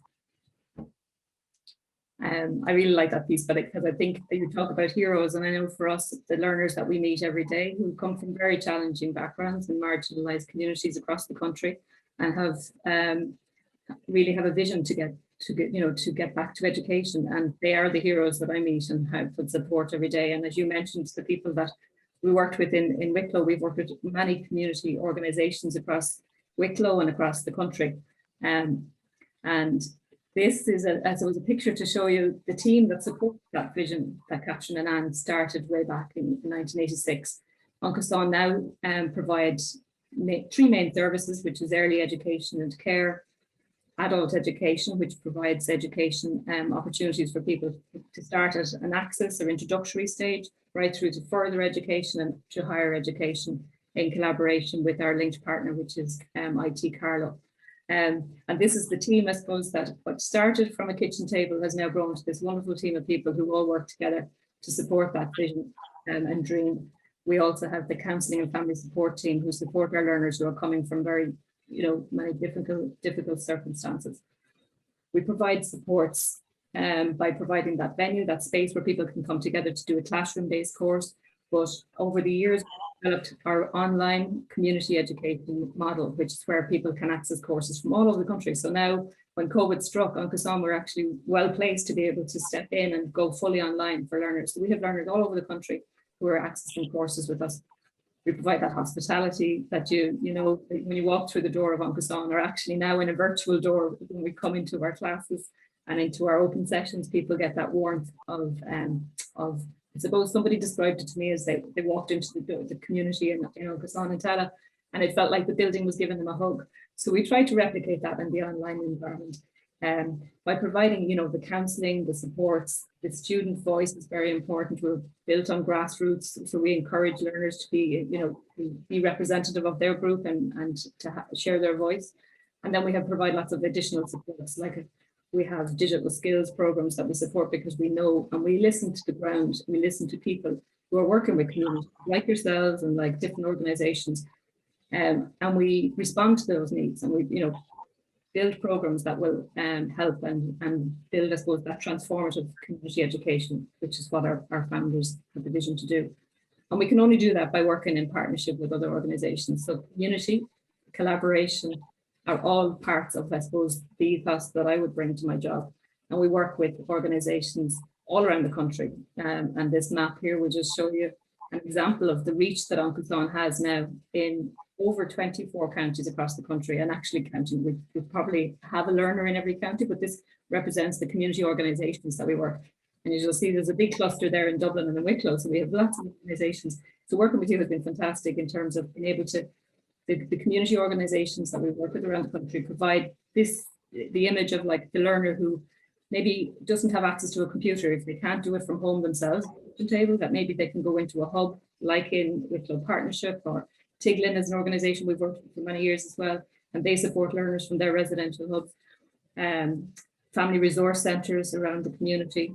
Crosscare we work with in Wicklow as well. And there's a picture there of South End Family Resource Centre. There's a group of 10 learners who started their journey with us back in 2016 and are now in the last final term of their BA degree in leadership and community development. And that could only happen because of that supportive structure that's in place at a local level. So I'll leave it there for now, Mary, and I'll pass back to. Okay, thank you very much, Marie. I think you've said everything I wanted to say over a 2-year and 2-hour video that we're doing for International Women's Day. I have to say it's absolutely super. And I think from what Jane and Jane Clark, Jane O'Hanlon, Catherine Ann Cullen and myself said earlier, and we talked about our journeys being well over 30 years in transformative education and community development. You just brought it all together with An Cosán Show. I mean, if someone had said to me when I was 22, when I started this journey, that you would have a map that looked like that in 2021, I would say you have just made my whole life's work worthwhile, just looking at what you have done for joining the dots for all of us in that partnership. So I'm going to hand over to Jane Clark, whose journey is not, I think, nearly as long as my own, to lead us out on a poem and move us into the Women of Wicklow Social Inclusion Network is our next piece after this. Thank you, Maria. That was super. Thanks very much, Mary. Thank you, An Cosán. And thanks, Maria and Jane and Catherine Ann. Yes, I'll finish with this poem, which I've read before for the women, but I've had a few requests to read it again. So here goes. Hers. My mother said she knew, just knew I was going to be a girl. 2 boys before me and 2 boys after, fodder for a hungry farm. But I was hers. She taught me her tricks of the trade. It'll look like dinner is nearly ready if the table is set when he comes in. Bread and butter will fill them up. Add 3 drops of vinegar to water so your mirrors and windows will gleam. Cool your fingers before rubbing lard into flour for pastry. A handful of ground almonds will keep your fruitcake moist. Darn a few socks every night and never leave the ironing for more than a week. Don't cut off rhubarb stalks with a knife, just twist them clean from the crown. And always hold on to the children's allowance. A woman must have something of her own. Thank you. Thank you very much. Thank you. Thank you very much, Jane. That was wonderful. And thank you very much to Poetry Ireland and to An Cosán and to Another Wonderful Future for next year. And I hope we will be doing colourful bodies, and we have both our poets, Catherine Ann and Jane Clark, with us for that, because this year is sort of online. And I'm just going to say, move on to the next group now, but I have to say, Maria Flanagan, I am totally blown away because I had no idea you were going to present that. And if I think any of us as women, either working in An Cosán slideshow, definitely did that. So thank you very much.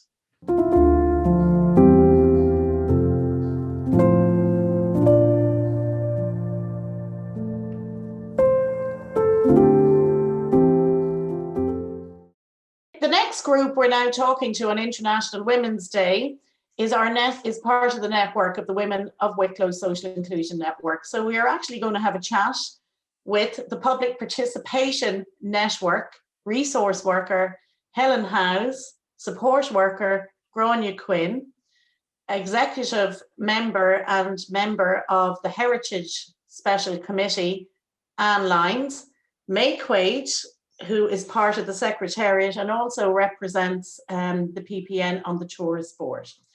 So what I'm looking at is the way that we hear women's voices. We can hear that voice coming the whole way through the Women of Wicklow Social Inclusion Network, and with May Quaid and with Anne Lyons, it goes straight across into the Public Participation Network, where that voice is picked up for women on the local secretariat of the network, and also through the SPC groups, the Heritage Group, and through the Tourism Board.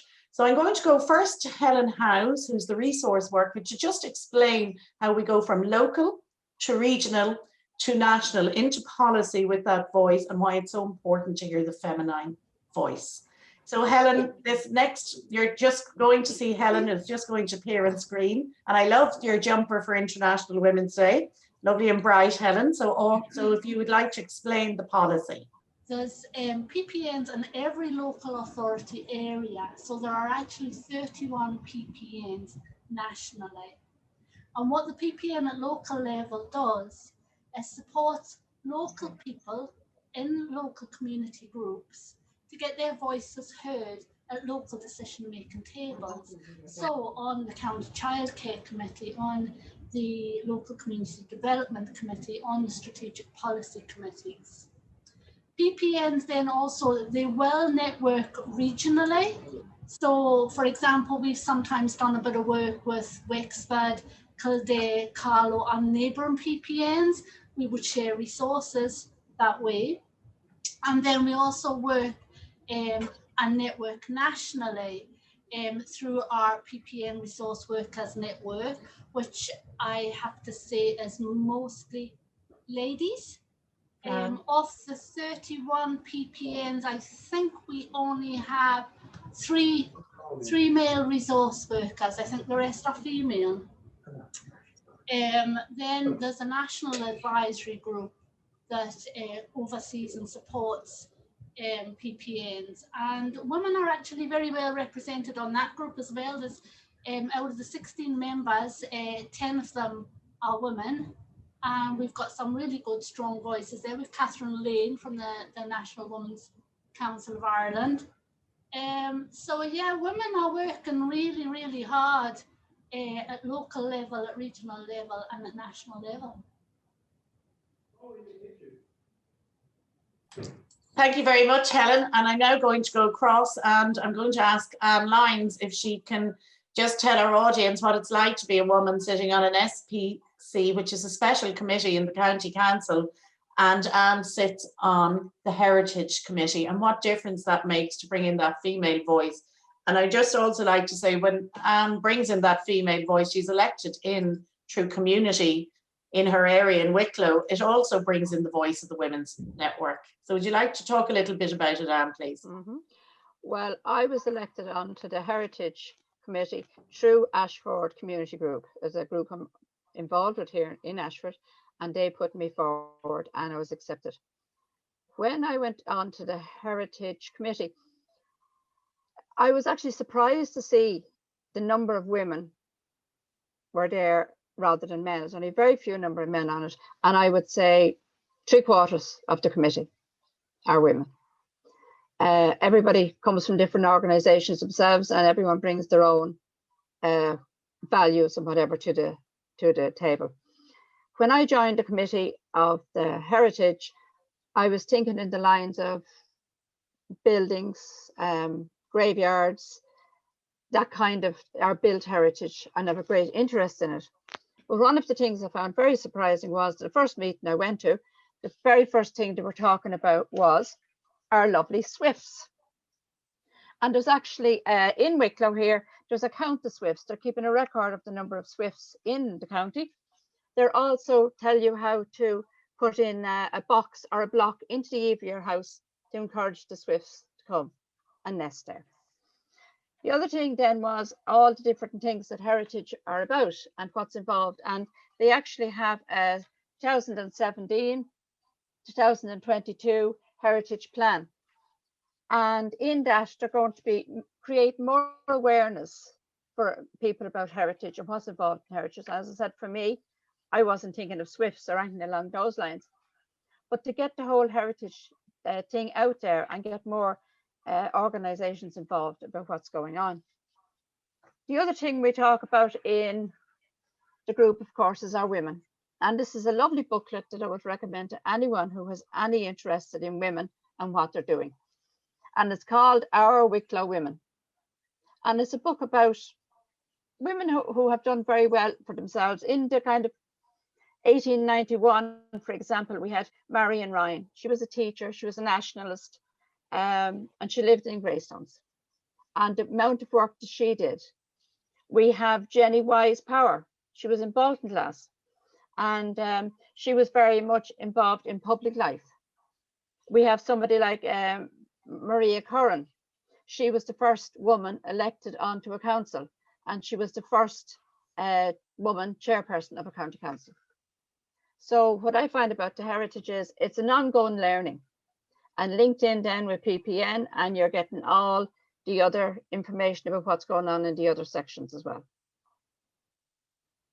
Thank you very much, Anne. I'm now going to go over to May Quaid, and especially after you mentioned Jenny Wise Power from Baltinglass and how much she was involved in public life, because May Quaid has been involved in public life all her life.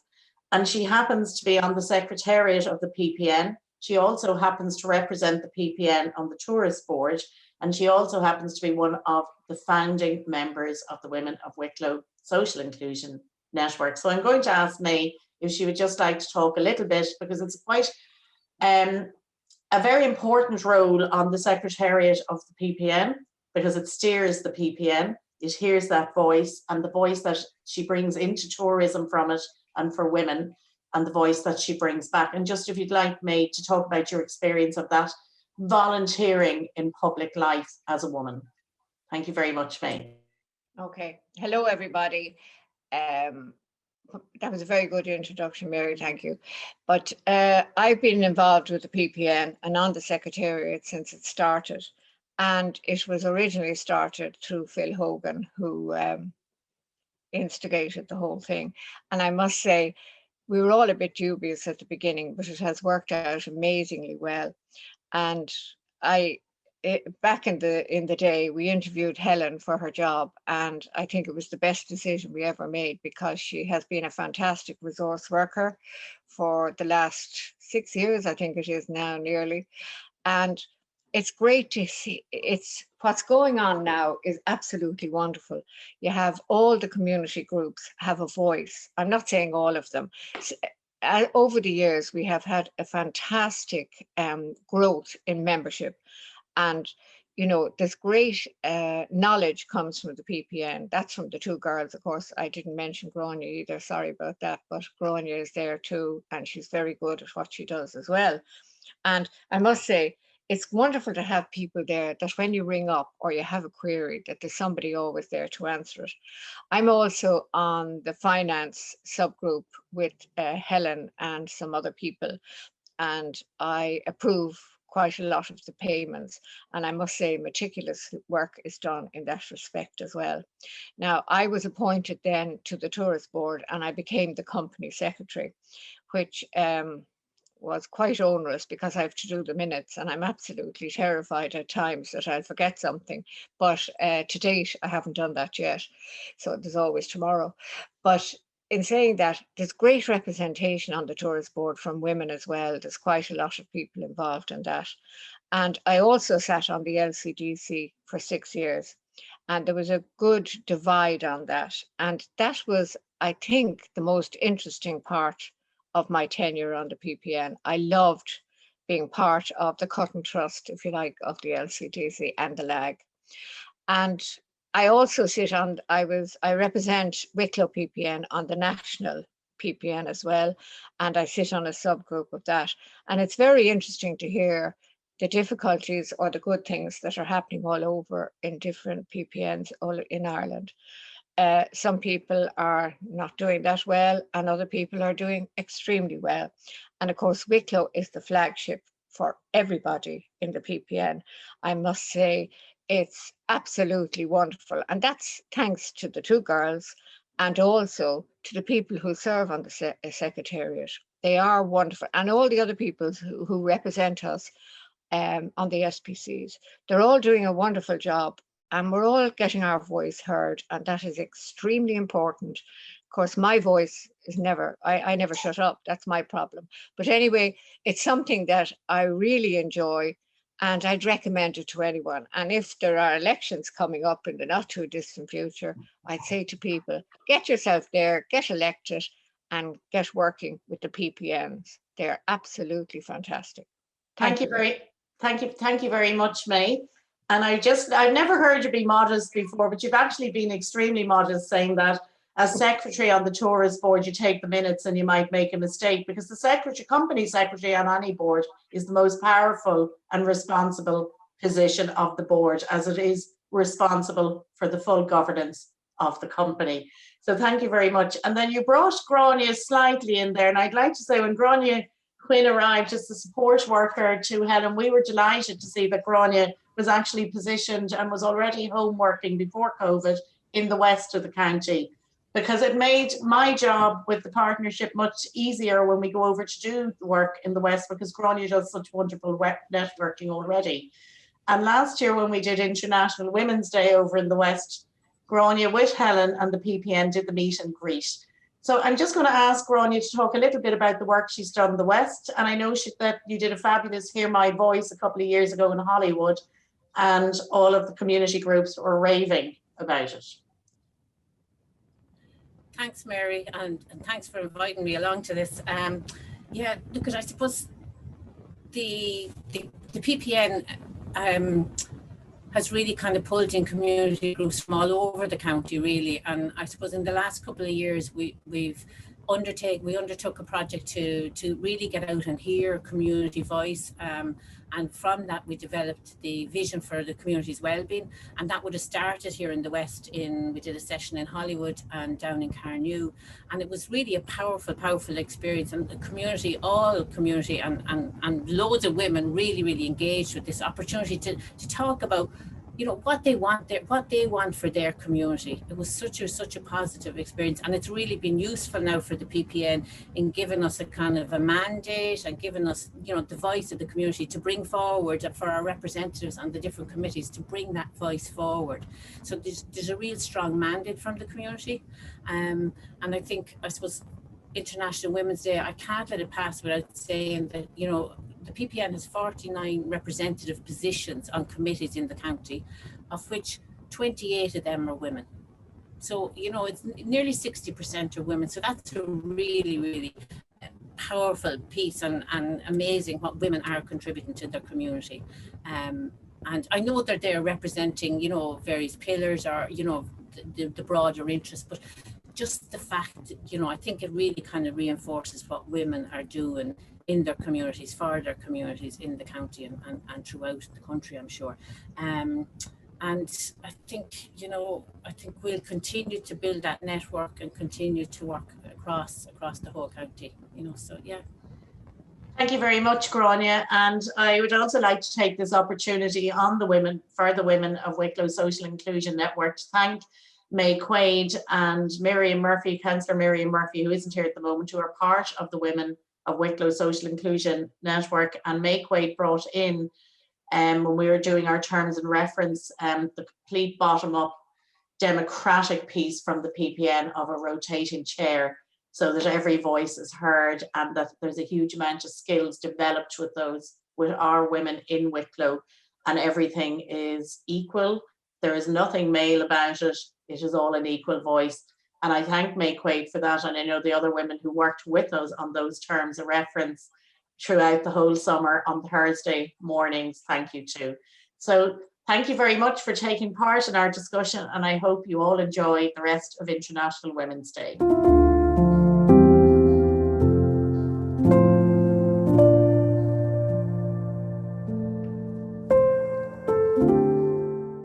Hi, this is my second last chat of this morning, and I have Caroline Kennedy with me, who is a female community activist from Greystones, and I have Margaret Burchell with me, who is one of the librarians with Wicklow County Library Services. Both women go the extra mile, and they are part of the Women of Wicklow Social Inclusion Network. And when we look at choosing to challenge, Caroline Kennedy challenged County Wicklow Partnership on what were they going to do for LGBTQIA, if I have it right, plus, in relation to Social Inclusion Week with the PPN. So she put it right up to us. We have an Allies of LGBTIQ plus, I can keep going, group, and it is a network which I coordinate, and she came in that route and that door to me and put it right up to us. So I'm going to let her tell you what she was looking about and looking for. And then I am going to let Margaret Burchell, who is also part of that, tell you how she responded with County Wicklow Partnership and the library services. There you go, Caroline, tell them what you did. Thanks, Mary. Hi, Mary. Hi, Margaret. Nice to see you both again. It's been a while.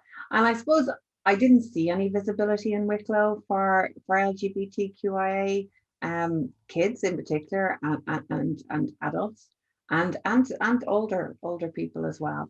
And I talked to you about that, and I talked to you about what is there and what is there available and what support networks were available. And from that, you came back to me and said, Caroline, we're running an Allies Week back in October, and working with Margaret and the library services of all the libraries around Wicklow, you were putting together podcasts with the LGBTQIA people of Wicklow, and to tell them, or they were going to talk about their stories around their visibility while going into the libraries, their visibility in the community, and what the various politicians, including politicians that were on the podcast as well, that Margaret has on the library SoundCloud, their stories and what they experienced over the last few years. So Margaret, would you like to contribute a piece as to what exactly the libraries did and what your passion behind for Social Inclusion Week for that week was, why you got involved and pushed with the SoundCloud podcasts for the LGBTI? Well, for we were trying to decide what we would do for Social Inclusion Week. So then the idea of doing something for LGBTQI plus came about, and we chatted about it, and also there was funding had come available from dormant funds. So we thought, why not put something together in terms of mounting a visibility campaign across all of our libraries as part of Social Inclusion Week last October. So we decided upon, well, the first thing we did was we got all the flags, so we have 13 libraries altogether in County Wicklow. So we got 13 sets of flags, and we had them, we made sure that they were displayed either on flagpoles where there was one available, or at least in the windows of the libraries. And so that worked really, really well. All the libraries, they all rode in with this, and each window was festooned with the rainbow flag and the Allies flag. And that was a great way of giving that shout out to the community that we are in support and that we welcome and diverse communities and LGBTQI people into our libraries. So then we also recorded some podcasts, which we have shared on our library SoundCloud account. And those podcasts were a range of interviews, one with myself, one with the parent of a trans child, I think, and a variety of different podcasts, which were all shared, and they've gotten a number of hits on SoundCloud. So that was a useful way of sending out a message again that we are, prepared to shout out a big welcome to the LGBTQI community. The other thing that I was conscious of was, it's like I'm kind of hesitant even as I say LGBTQI, because I'm not quite sure if I've gotten all those letters. Am I missing a few? And then also, are we really sure about whether we understand what each letter stands for, what it's about? So we organised some training, again in conjunction with Mary in the partnership with LGBTQT Ireland for our staff in County Wicklow Library Service. So far, tomorrow now, as it happens, we're just about to have our last training session. We may have a few stragglers because we got new staff recently, but we have 30 plus staff already trained up with the LGBTQT Ireland. So they're quite aware now of what all the letters stand for. And there was very interesting conversation around it, and it just created that extra bit of awareness as well. And then as a direct result then of our interest in, again, in, making sure that we were touching base with everybody in the LGBTQI community, we decided we would set up Read the Rainbow book club. So that's a book club which will be more focused on reading LGBTQI material, as in books by LGBTQI authors or about the topic, as opposed to necessarily it being comprised completely of people from the LGBTQI community. So that's up and running and is going very well. There's a great interest in it, and we're thrilled with that now, because that's a first really for County Wicklow Library Service, and probably for a few libraries in the country really. But last week we got this gorgeous, you can see that, it's probably in reverse now, but Read the Rainbow bookmarks printed, and that's our Diversity is Beautiful little love heart there. Those love hearts have been displayed in all the libraries and will be going forward. So, and we've also spent, I can't remember exactly, but a lot of money on a really, really excellent collection of LGBTQI fiction and non-fiction, so, and children's books. So we're looking forward to seeing that on our shelves. Again, when the public come in, they'll have the opportunity to borrow all that stuff. And then the other thing we've done as well is, now this is not a finished product, but it's a prototype. We're getting these lovely little badges made and little pins. One saying diversity is beautiful, and also one saying, I haven't got it with me, but the other one will be a little badge saying Read the Rainbow. So we've got those, they're coming in now shortly. So they'll be available for people who come into the library to take. We'll have an amount of They look fantastic. Yeah. So all in all, it's been an exciting time. You know, it's really, and the staff are very excited about it too. We'll have an LGBTQI section in our larger libraries where, you know, where people who come in, there was a bit of a debate about whether we would kind of have a section or not. And there was differences of opinions. Some people said, no, don't have a section, because immediately, you know, people might feel a little bit stigmatized maybe if they're at that section choosing their stocks. So it's kind of not quite decided upon in every library, but one library has decided they are going to have a section. And their thinking behind it was they had chatted to a few different people and they said they prefer a section. So we'll see how it goes. Nothing is ever written in stone in the library service. We're very flexible.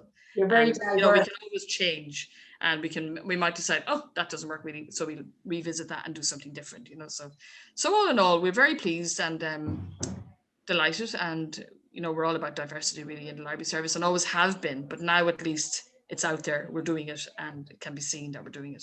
So.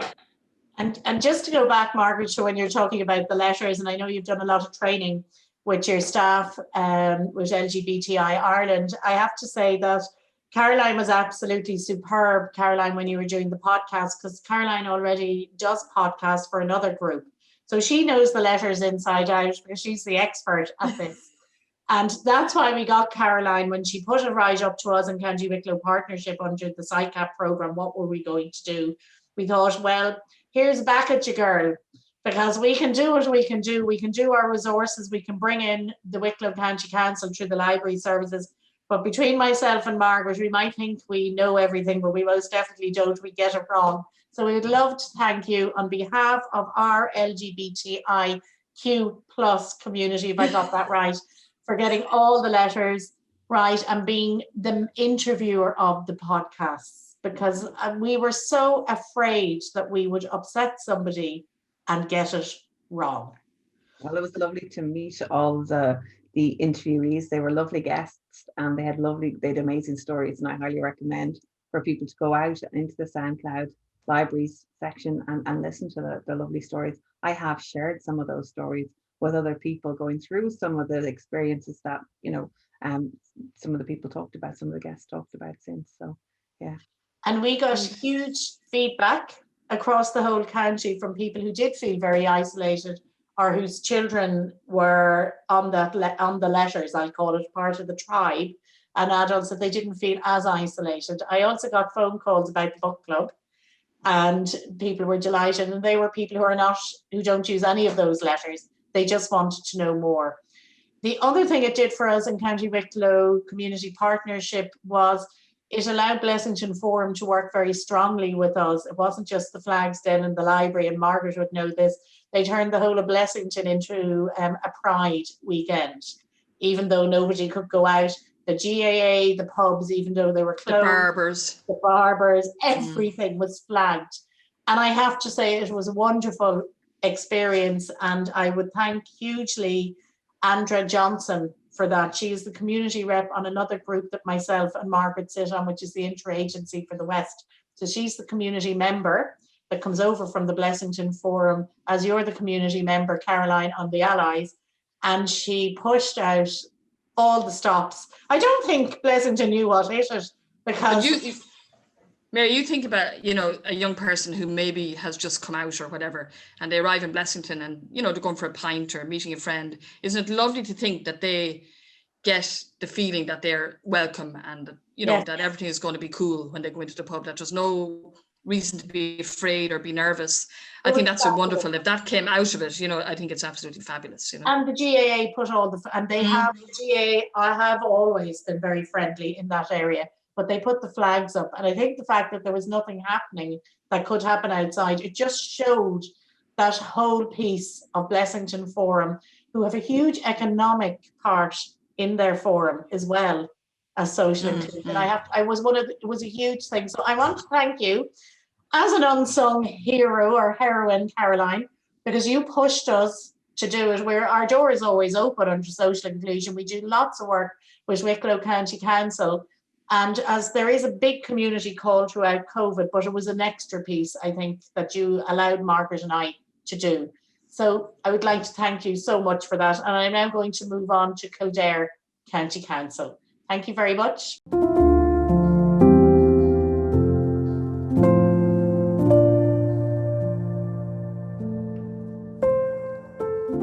For my last guest this morning, I would like to introduce Siobhan O'Rourke from Kildare County Council. Siobhan is a colleague of Carmel Cashin, who you saw earlier talk for the Blessington Forum.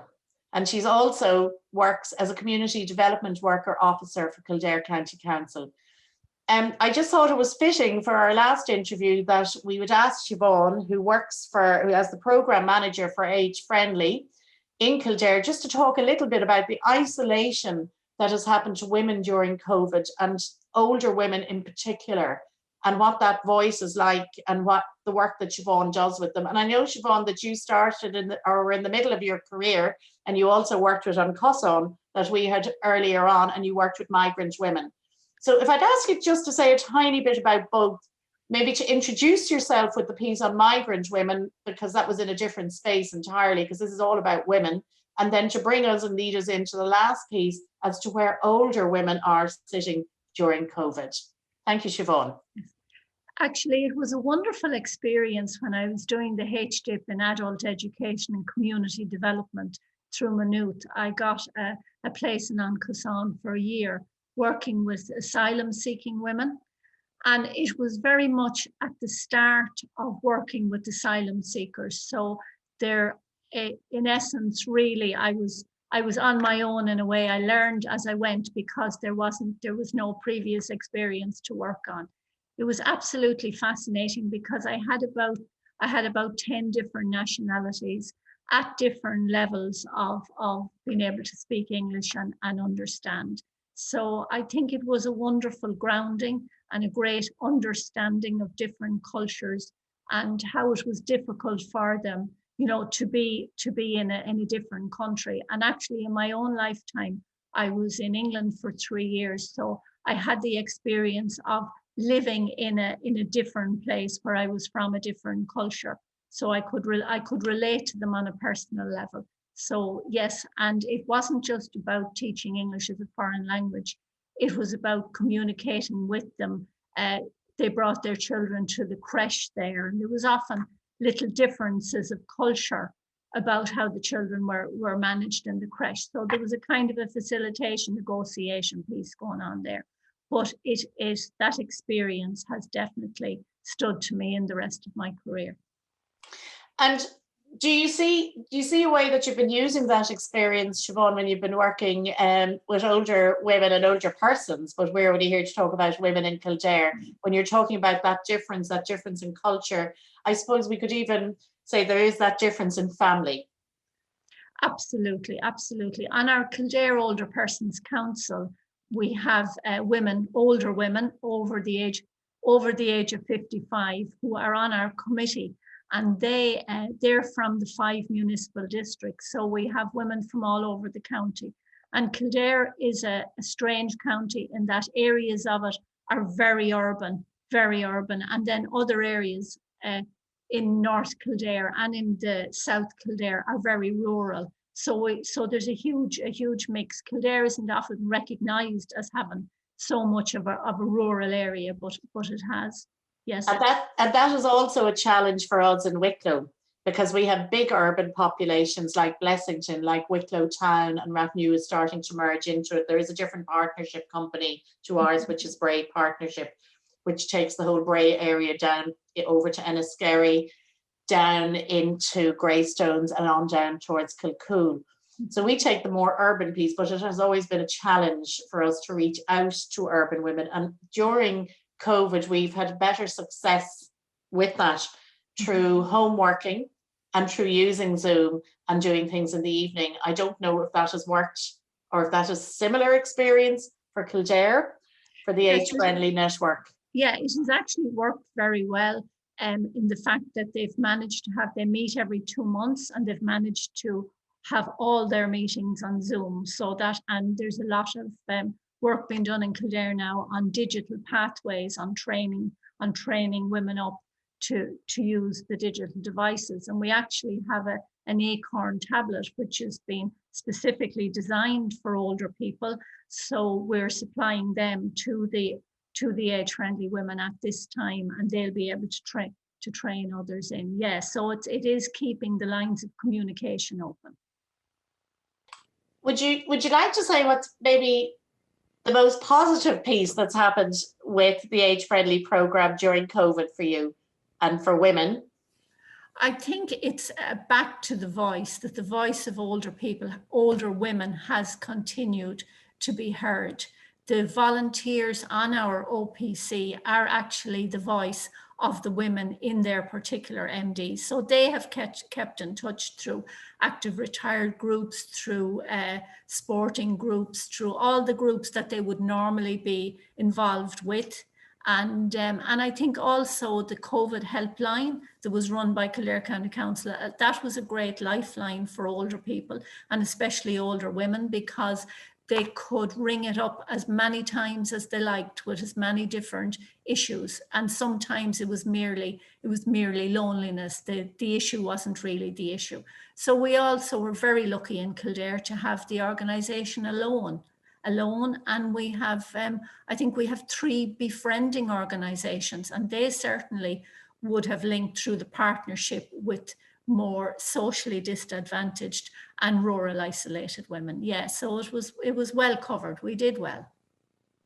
You've done extremely well, and I think I would like to say that we have done extremely well with Wicklow County Council over here and ourselves. And I'd like to thank you so much for just giving us a view into what is happening with Kildare and older persons, and especially with women.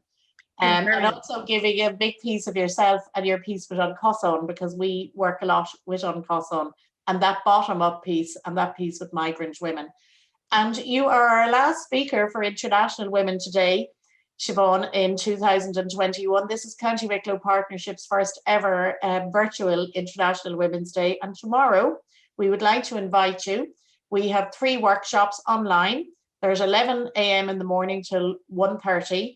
And they're on community, services, and family. So if you or any of the women in your network would like to join us for that, and they are being facilitated in a bottom-up manner by women we work with and work for, we would love to have you. So just to say thank you to everyone who has joined in with us today from County Wicklow Partnership, from the Social Inclusion Community Activation Project. And we hope to see everybody tomorrow.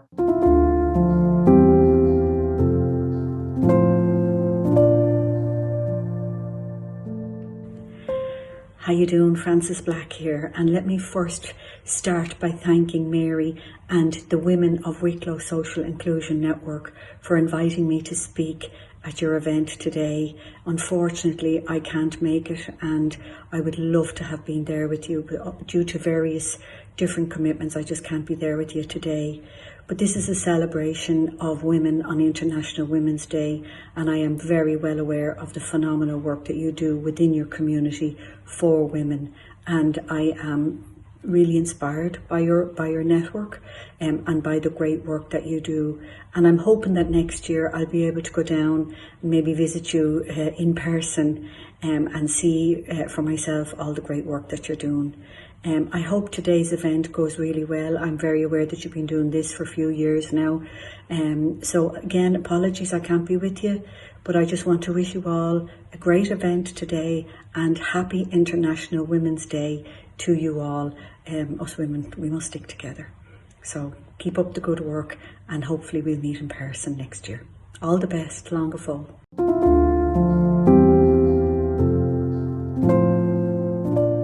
As you continue to breathe, imagine that the air is a colour, like purple or deep blue. Take a deep breath and let the soothing coloured air flow gently through your head and through your entire body. As the gentle, warm air touches the tense parts in your body, the darkness leaves your body and you feel more and more relaxed. Take in a deep breath and let the coloured air come in and move around in your head, your face, and your brain. Let the warm, healing air touch the tense areas in your head, around your eyes, and in your face. As you breathe out, all the tension you have is released and flows out the top of your head. You feel calm, focused, and relaxed. Take a deep breath and allow the coloured air to flow into your neck, touching the tight places at the base of your skull and throughout your neck. As you breathe out, let all the tension flow out through your fingers and out the top of your head. Take a deep breath and let the warm air flow through your shoulders, chest, and heart area. Let this gentle, loving air touch the tightness in your shoulders, the tightness in your chest, and the hurts in your heart. Feel this warm, loving energy loosen and tighten all the tensions and hurt, lighten all the tensions and hurt. Breathe the tension and hurt out through your fingers and out the top of your head, feeling the warmth, the love and light that remain in your heart. Take it in deep breath and let the warm coloured air move down the spine, relaxing the vertebrae and down into the hips. The warm air relaxes any pain in the back, the abdomen and the pelvis. And as you breathe out, the tension flows out your fingers and toes. You feel calm, peaceful, and relaxed. Take a deep breath and let the warm, coloured air move down through your legs and into your feet, gently touching your tired muscles and toes. As you breathe out, the tension flows out your toes. You feel calm, peaceful, and filled with warm, loving energy. Take a deep breath and let the warm coloured air flow down through your arms into your hands, palms, and fingers. The air caresses and relaxes all the pain and tension in your arms, hands, and fingers. And as you breathe out, the tension flows out your fingertips. You feel calm and peaceful and filled with warm, loving energy. As you continue to gently breathe in and out, feel the warm, peaceful air freely flowing throughout your entire body, touching any of the places of tension that still might be there, relaxing and healing your entire body and spirit. You feel focused, centered, and calm. As you continue breathing slowly in and out, Feel life and energy filling your entire body, flowing up from the earth into your feet, up your legs, into your hips and pelvis, up your spine and into your chest, heart and shoulders. Feel this life-giving energy move up through your neck into your head, face and brain. You are filled with strength and energy.